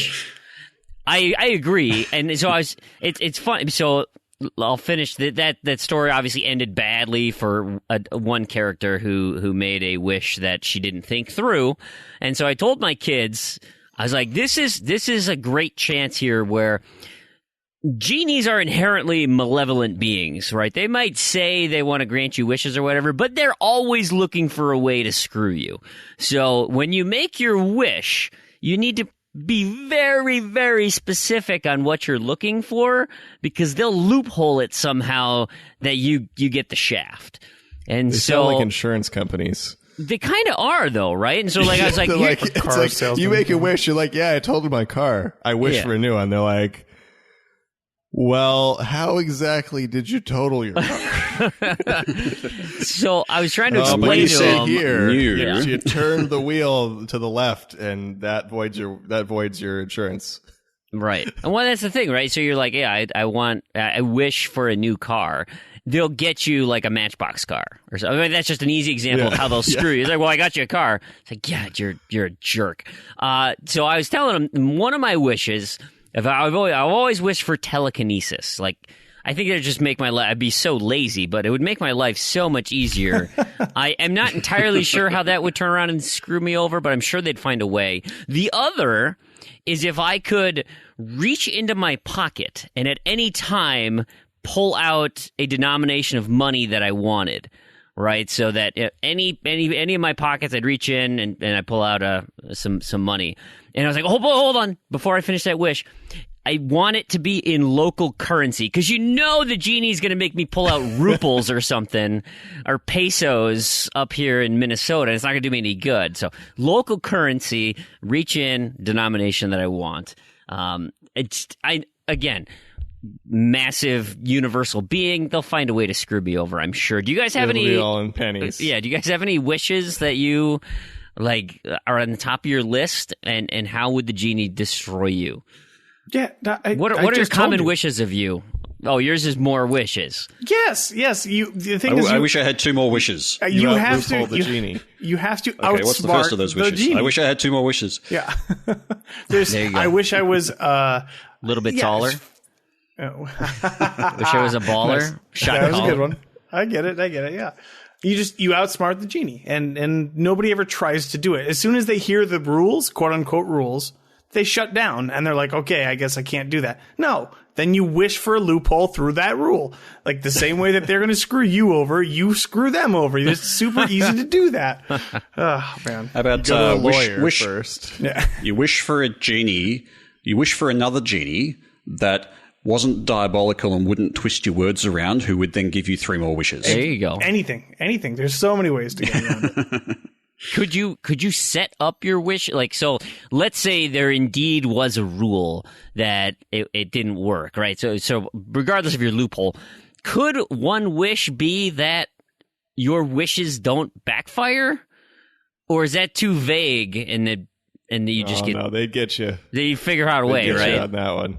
That's going back to the insurance companies. They'll find a way. They'll find a way. They'll find a way. They're the jerks. That's like, man, medical insurance companies here in America. If you If you're not an American person, let me tell you. What are you talking about? We have the best insurance, the greatest. They're awful, awful people.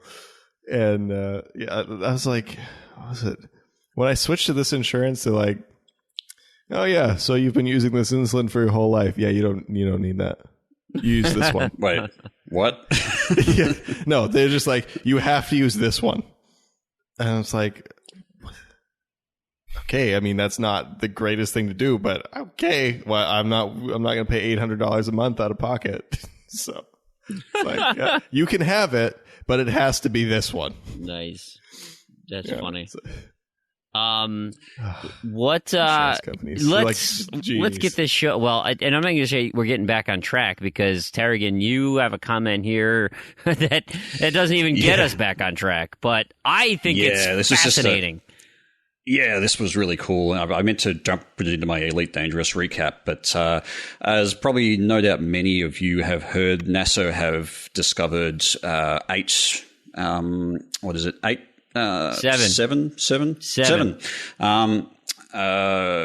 Basically, Earth-size worlds that are within the sort of Goldilocks zone around one of the stars that we're very close to, which is TRAPPIST-1. And there'd been a lot of talk in the forums and Reddits about whether or not that could be added to Elite Dangerous as an actual system. And turns out that's what they're going to do. They actually had the way that a lot of the star systems in the game are generated is all procedurally generated, and even a lot of the star locations are procedurally generated. And I didn't realize this, but the stars that we know about that are mapped out in our galaxy currently, we don't actually know exactly where they are, a lot of them. Or we've sort of got an idea, but they're not. Then the margin of error is so great that there actually isn't really a good, accurate map of everything, just because there's so damn many of them and they're so far away. So Elite Dangerous, of course, took like existing maps of the stars in the galaxy and used that as a basis for their design of the galaxy. But they then used the procedural generator based on top of that information to generate the real systems that are in the game.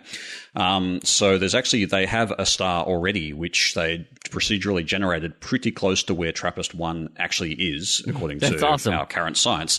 And it also had some bodies around it which were reasonably close, but they're actually going to tweak their procedural generation to create the real system that we've now discovered in the real universe. That's awesome. Yeah, I thought that was really cool. Have you seen? So I've been looking at the news stuff on this, and like it's so cool to think of all the possibilities of what's going on here, but these 7 planets are so close to this star. They're actually they're like as close as Mercury is to the sun, but because the star is so old, it is generating the same heat as if it was Earth. So because they're so close, the orbits are just ripping around the sun. And so the year for 6 of these planets is anywhere between 1.5 to 12 days. So they're it's amazing, isn't it? flying around the sun. Even the one that's the long one, the 7, that they're a little cloudier on that one. They have less details on that one. It's like 20 days. It's like, so within 3 weeks, everything has gone ripping around the sun. And then they said, but because they're all so compact together, all these bodies, that there's a lot of gravitational issues. And so they might not actually have days, because they're kind of tidal locked, kind of like how the moon always faces the Earth, that they might not rotate. And so there's like this big discussion of, well, can you even have life on a planet that doesn't rotate? Because obviously the one that's close to the sun is going to be a bajillion degrees, crazy hot, and the one that's away is going to be ice cold. And so they're like, yeah, but if you actually had water that could exist and created a barrier or an atmosphere, and could dissipate that sun's energy enough, like you could create essentially a greenhouse and heat the whole planet. And it's just all these thought experiments are just so cool. Yeah, and even with a tidally locked planet, you have a region that's always going to be within a constant sort of temperature range. Yeah. So I think Mercury is one of these where just because of its closeness to the sun now, absolutely burns on the side that's facing the sun, but on the other side it's actually freezing cold just because of the way it works. But there's this little zone just on the edge where it's just in shadow essentially, where it's just perfect. And I would say that you would have a similar thing on these planets if they're tidally locked, that you would have a zone just around where it's kind of going into dusk or dawn essentially, as we would think of it. It's like Chronicles of Riddick. That's exactly right. Yeah. Yep. That's exactly right. They had a planet like that where they had to quick run and stay in the shadows because as that sun peeked out, it just torched everything. Yep. That was awesome. I know. I'm excited about this. I think it's super cool, and even the science behind it. I put a link in, just a kind of a quick, it's like an NBC News recap. I mean, there's nothing crazy in depth or anything. But if you're curious about, you can literally just just Google anything and find TRAPPIST-1 information because the internet is flush with it. You don't even actually have to quote unquote Google it. You can just go to Google, and that's the Google image right now. At this point, it's a little GIF of for now. I guess probably by the time it comes out, it'll have changed. But it was cute. I like it. Cool. Do we have any knobs and discos? Anything at all? No. But there was this week. I didn't see any. It's not to say there weren't any, but I didn't notice any. But it's probably worth mentioning that there were a ton of Windows Phone games delisted. TrueAchievements has an article on that with the list of the games, and I'll put that in the show notes. But that's about the only sort of notable thing that's happened in that respect this week. Before we move into Review Zed for the week, I want to do my zombie news because I need you guys, I need your input. If you've ever played this game, it was I played it on the old Sega Genesis, and it was called Mutant League Football. It is sports ball. I understand that, but this is kind of one of those like NFL Blitz type, just goofy. American football, with the pigskin, and so like you'd throw the pass, your dude would catch it, and then you could run up and like disembowel the wide receiver or like tear him apart. The field had like all these holes in it, and you could like fall into space or in this pit. They had a zombie team, like an undead zombie team, and like skeletons and just ghouls all over the place. This was so much fun. It's just such a fun arcadey type football game. Well, we're all in luck because, well, that's not necessarily true because Kickstarter hasn't always provided the best, but there's still 9 days to go, and they have already met their pledge goal, which, looking at it, and they only wanted 60,000, leads me to believe they have other investors who they just want to generate interest, or they've kind of already made this and emulated it and just jazzed up the graphics. I don't know. I don't exactly know the details as to why they're only asking for 60,000, but they got enough. And so, in theory, Mutant League Football is coming back. I'm sure it's going to be they are claiming it's going to be coming to PC, Steam, Xbox Live, PlayStation 4, and you get your beta access coming up this summer, and hopefully distributing in October. For that's a terrible release window for this. Do not release. Closed circuit to the Mutant League Kickstarter people. Do not release your game in October. That's a terrible idea. But suffice to say, I am so excited. Did you guys ever play Mutant League Football back on the old, Mega Drive, you call it, or the Genesis?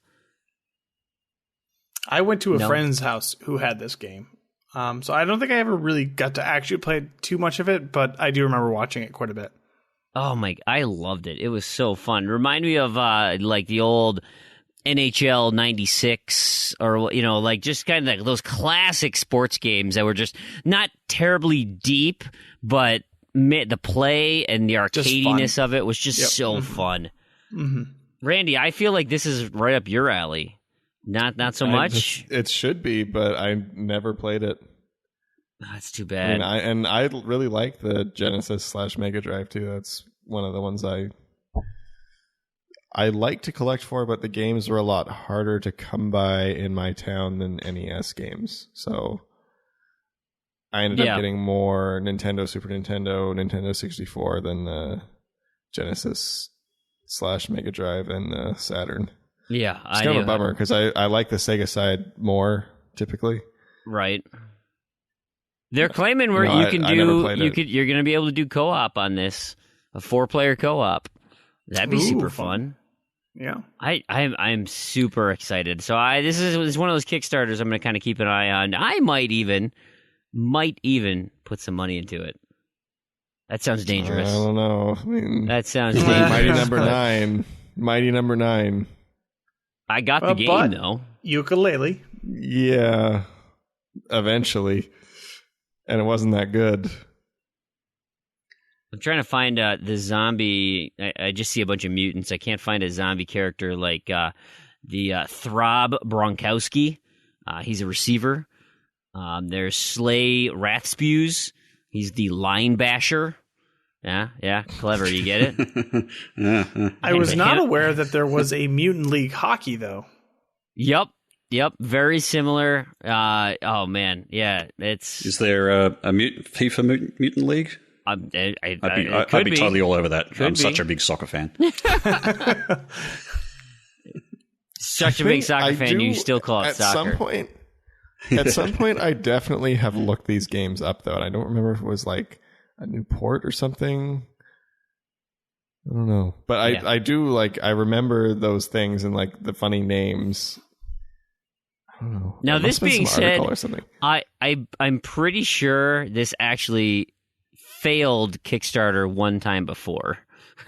I think this is the second round for Mutant League Football Kickstarter, but I can't find where that came from. But I seem to remember that this was, it's one of those passion projects. So anyway, that will be zombie news, and we'll move into Review Zed for this week, and then close out the show. So, Damien, Randy, you guys take it away.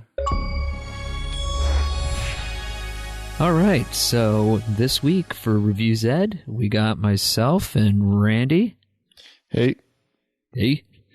And we are covering Typoman Revised. This was developed and published by Brainseed Factory. It was released to Xbox One on February 17th, 2017, with a current Xbox Live store price of $12.99.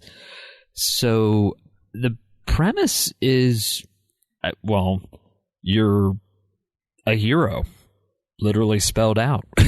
Oh, is that? I was trying to figure out what the letters were. Yeah, it's hero, Hero. Your head's an O, and you start with getting your feed, and yeah. So for a platformer game, I was very not surprised, but I right away just loved this game and what it was doing in terms of just almost.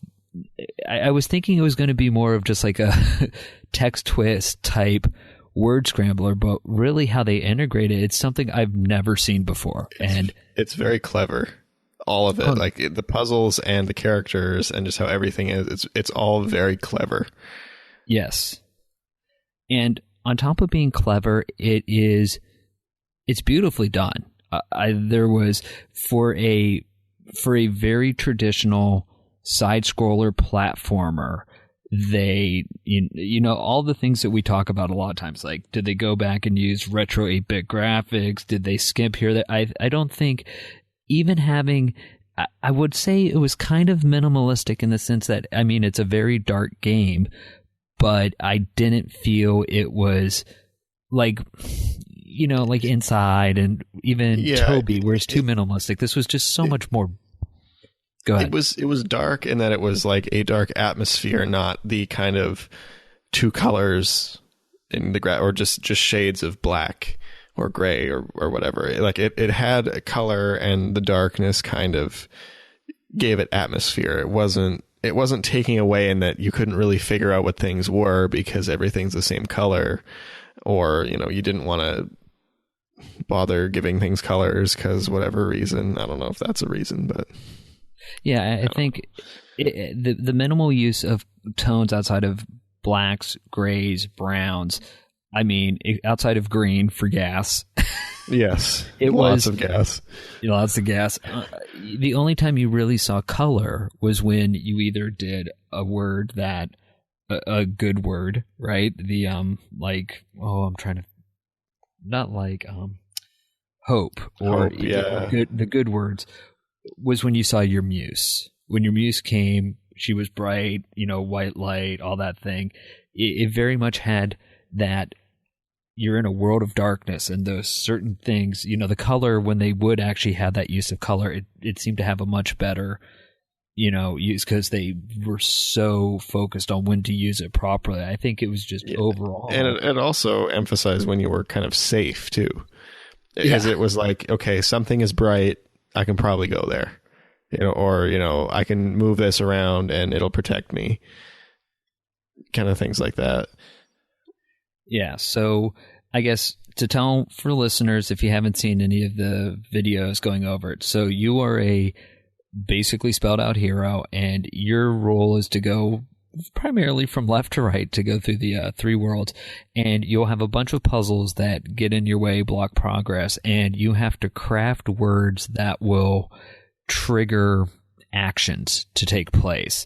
And there's definitely times where it was, man, what word do I need to craft? Yeah. Or you'd have to, for an example, because you'll figure these ones out early on, something would need to be turned on. And the switch would have the N, and you would end up getting the letter O. And you'd have to go take the O over to the N to make on. And it will turn it on. So that's kind of the premise on how you do these puzzles. And again, they just get more and more complex as you go along. And they're tough.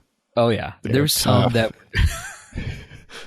and then even if you figure them out, then there's the platforming aspect where you have to either make some tricky jumps, go through the section with the fire. Yeah, so it really makes that one where one of the final achievements is to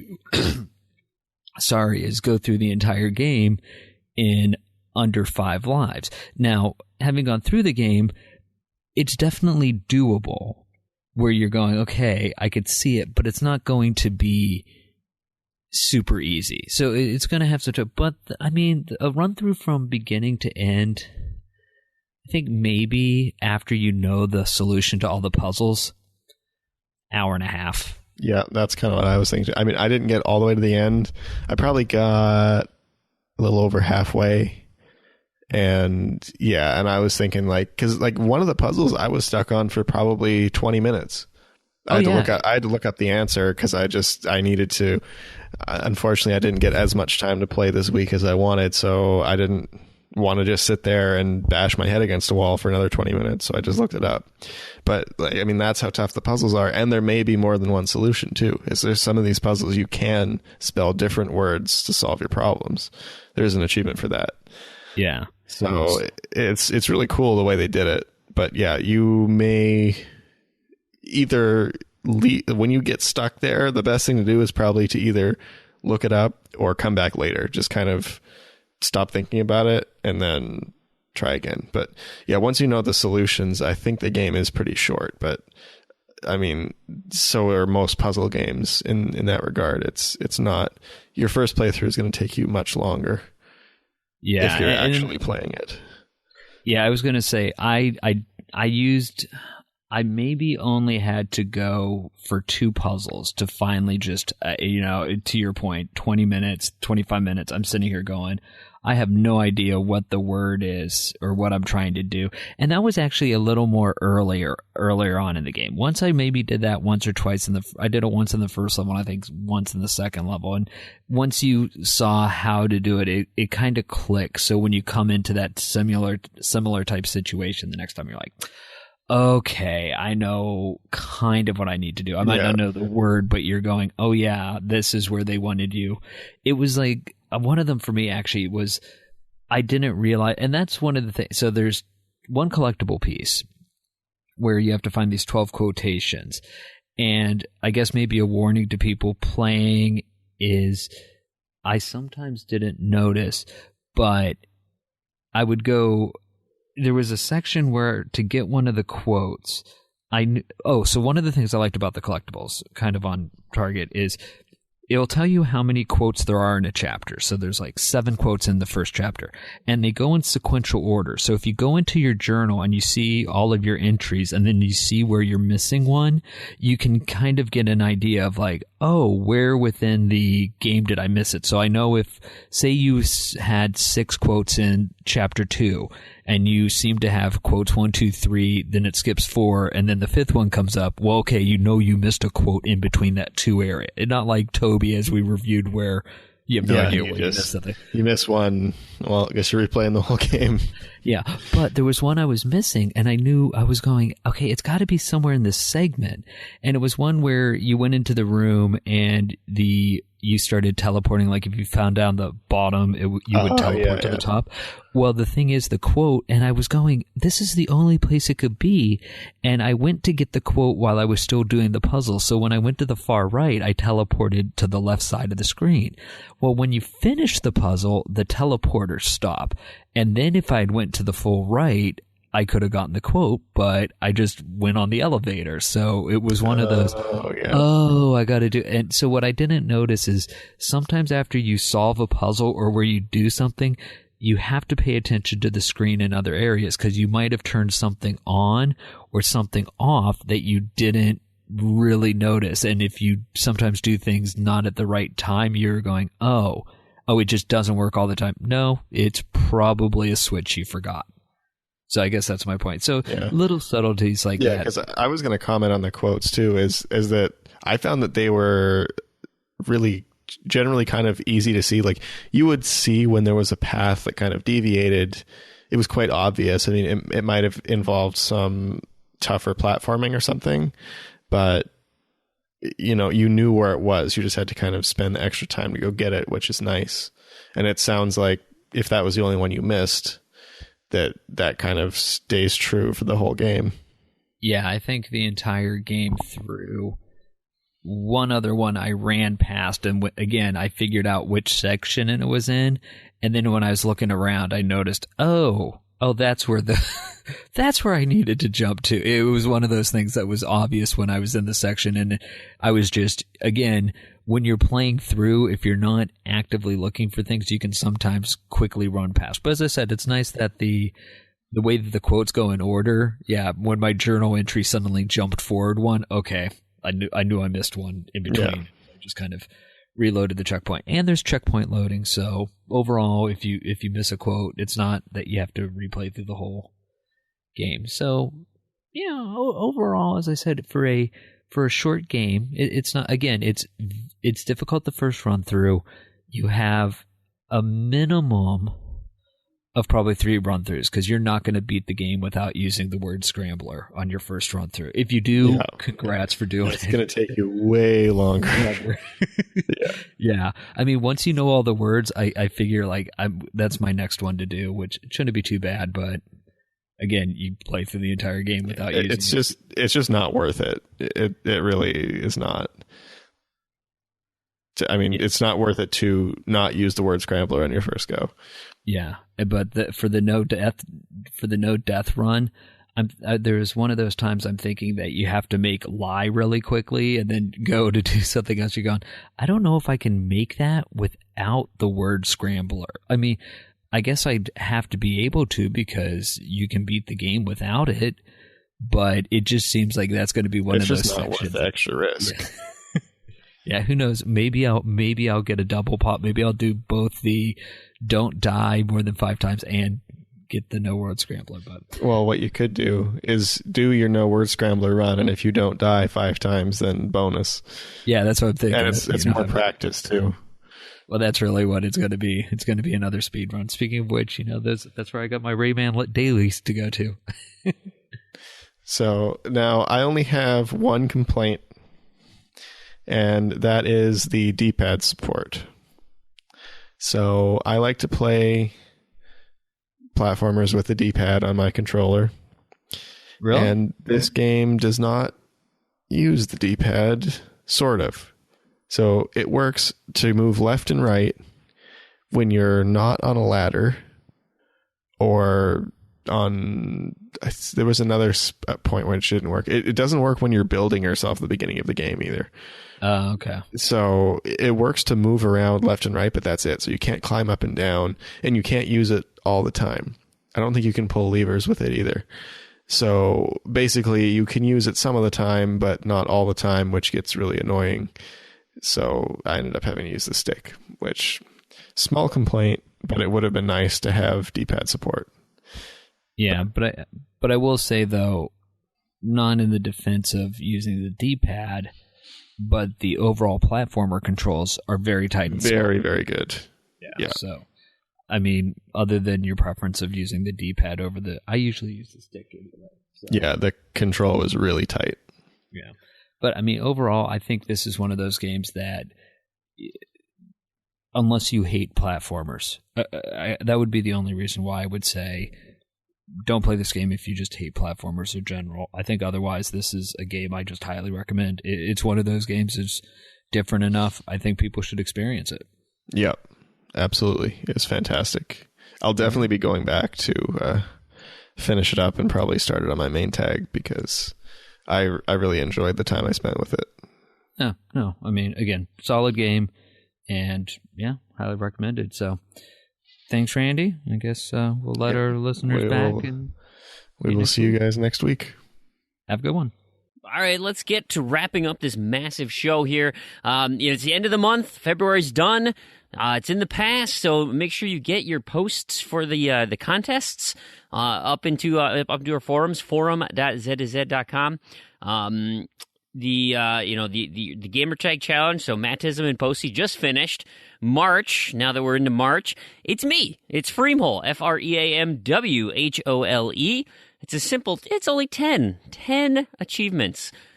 Although you've got a lot of achievements ahead of you because the new March mOCAS, the M. Surin's overly convoluted achievement spectacular for March, has been announced, and it's full of madness.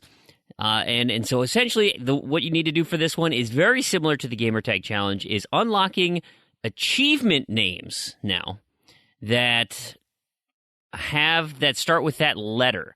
Okay, and so what you're looking for are letters to compose different NCAA basketball teams, Division I basketball teams. We're coming up on March Madness here, so there's going to be a field of 68 teams that will be in the tournament, and so I'm a huge Wisconsin Badger fan, right? So I could do Wisconsin, and so I would need 9 achievements. One that starts with a W, an I, an S, a C. You get it, right? You spell the word Wisconsin. So games like VCU, right? You only need 3, but depending on how far they go into the tournament is how many entries you get into the raffle. Very clever, very clever. I'm excited. So in theory, right? Let's say, you got.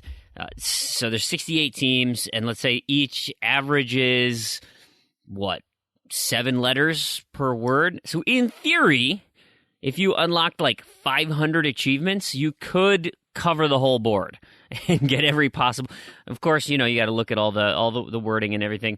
So this thing runs for the month of March, and then there's that 7-day grace period. Well, ultimately that is because the championship also coincides with April 3rd.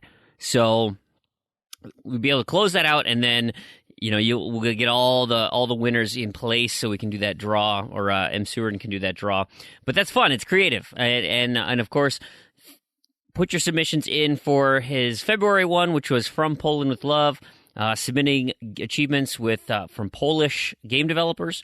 So, and if you need a list, like I said earlier, Skeptical Mario has a list in the forums, or you can look it up on Wikipedia.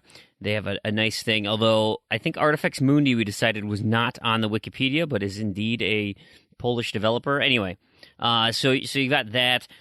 The ZZ Community Challenge. We just finished February, Love and Hearts. So make your posts for that one. I've already seen a ton of posts go up, so that is awesome. Should be a good month here. And the upcoming month, March, we are dubbing March Effect, because, of course, Mass Effect Andromeda comes out this month.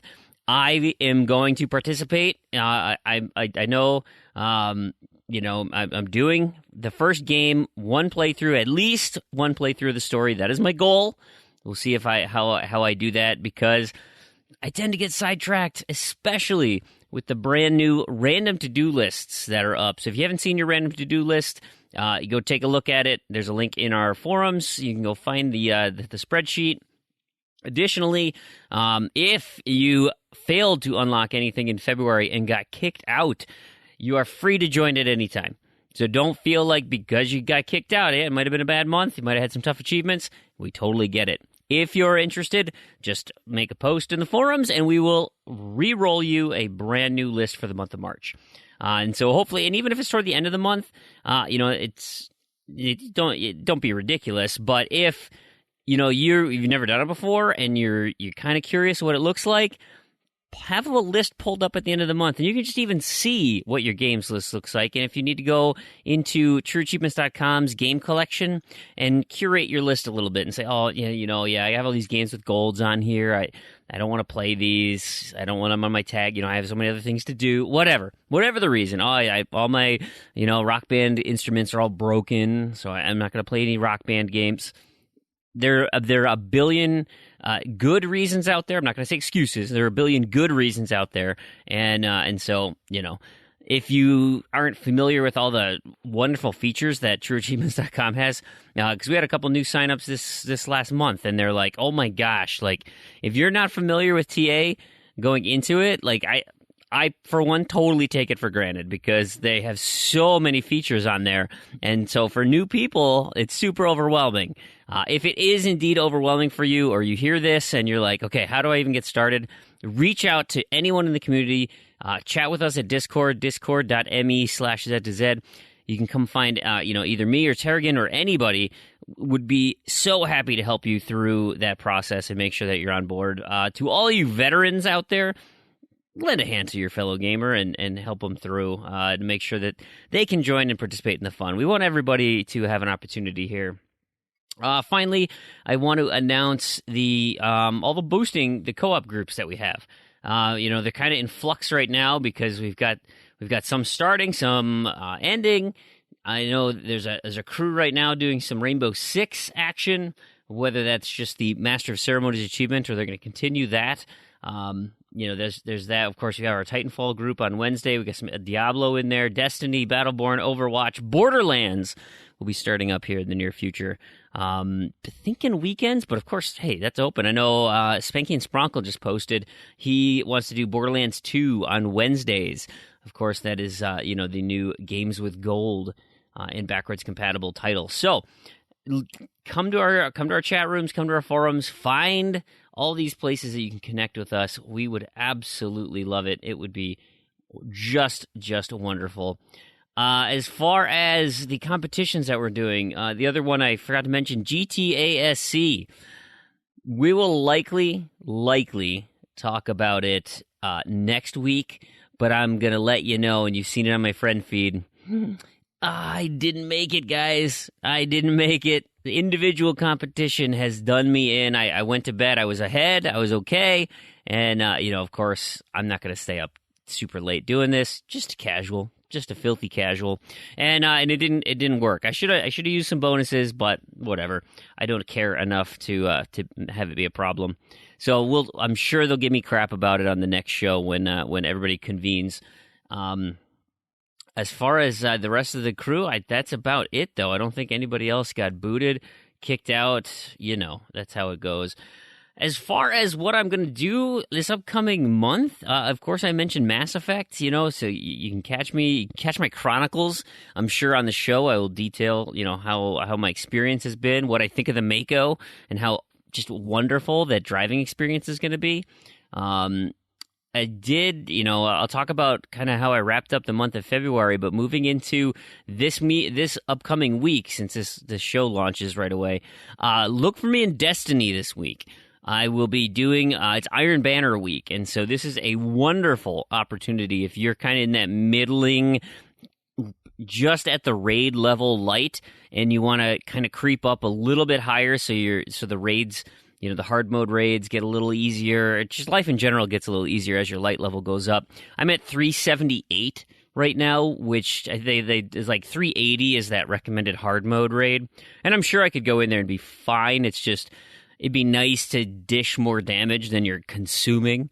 And so this Iron Banner is an awesome, they increase the level of loot. You get a lot more purples, a lot of Iron Banner loot in these. And so it's a great way to tick up your light level if you are high enough. Now, keep in mind, there are, the level disadvantages are enabled. So if you're going up against somebody who's 400, your bullets are going to do less damage against them, and they will do more damage to you.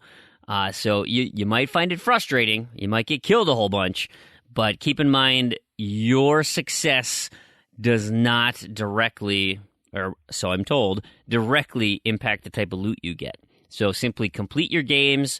Even just completing the games gets you toward those bounties. I think the minimum to reach rank 5, where you get guaranteed packages and you have the opportunity to buy all this good stuff, is 22 matches. Typically, it takes about 28 matches. 10 minutes a match, that's about 4 hours. That's not terrible, right? I mean, that's not terrible. So good luck on that. Other than that, I guess you'll find out next episode what my random to-do list looks like. I'm sure I'll be talking about it on the forums and the chat rooms, and that'll be my plan. But Destiny, that's the big one. So, gosh, is that everything? Have I covered everything I need to cover? I think so. So why don't we just tie a nice little bow on this and move into closing this thing out. Hey, I want to thank everybody out there for listening. I'm so glad you took some time, and boy, I hope you had a long commute, because this show was a doozy. And it's been fun. I mean, it's great having the huge cast and being able to talk and, get into a little row every now and again. But I want to ask you, our awesome listeners, if you could help us by giving us a rating. The more ratings we get, the more we can showcase to other people. It grows the community, lets other people listen to the show. Other great ways to help promote the show, tweet about it, talk to your friends, post about it on your blogs, all over, wherever. We hope we provide some content that's enjoyable to you, and we'll continue to do it if we continue to get the support that we have been. You have been an awesome community. We couldn't do this without you, so thank you so much. Of course, we've got our website, z2z.com. You can find show notes, credits, links to things we've discussed on the show, and then the plethora of ways to reach us. We've got Twitter at z2z, That's the show. You can reach me at Freamhole, FREAMWHOLE. You can email the group at contact@z2z.com. You can also send private messages. You can send them through TrueAchievements.com. You can send them through Xbox Live. You can send them through our Discord chat, discord.me/z2z. You can send us messages over at our forums, forum.z2z.com. Look, we are super accessible. We love hearing from you, our community, and so if you have any questions, you need anything, let us know. We'll do what we can to the best that we can. I do want to thank all the sites and tools that help make this possible: Libsyn, Discord, Trello, Twitter, Discourse, Zencastr, Skype, and TrueAchievements.com for providing all the tools to make this show possible. And of course, all the games media people out there hunting down these awesome stories that give us so much ammunition to talk about. Thank you so much. We really appreciate that. And finally, Microsoft for giving us the Xbox console. So, on behalf of Damien, Proulx, Randy, Tarragon, this has been Brandon, and to all you achievement hunters and Gamerscore junkies out there, thank you so much for listening, and we'll catch you next episode.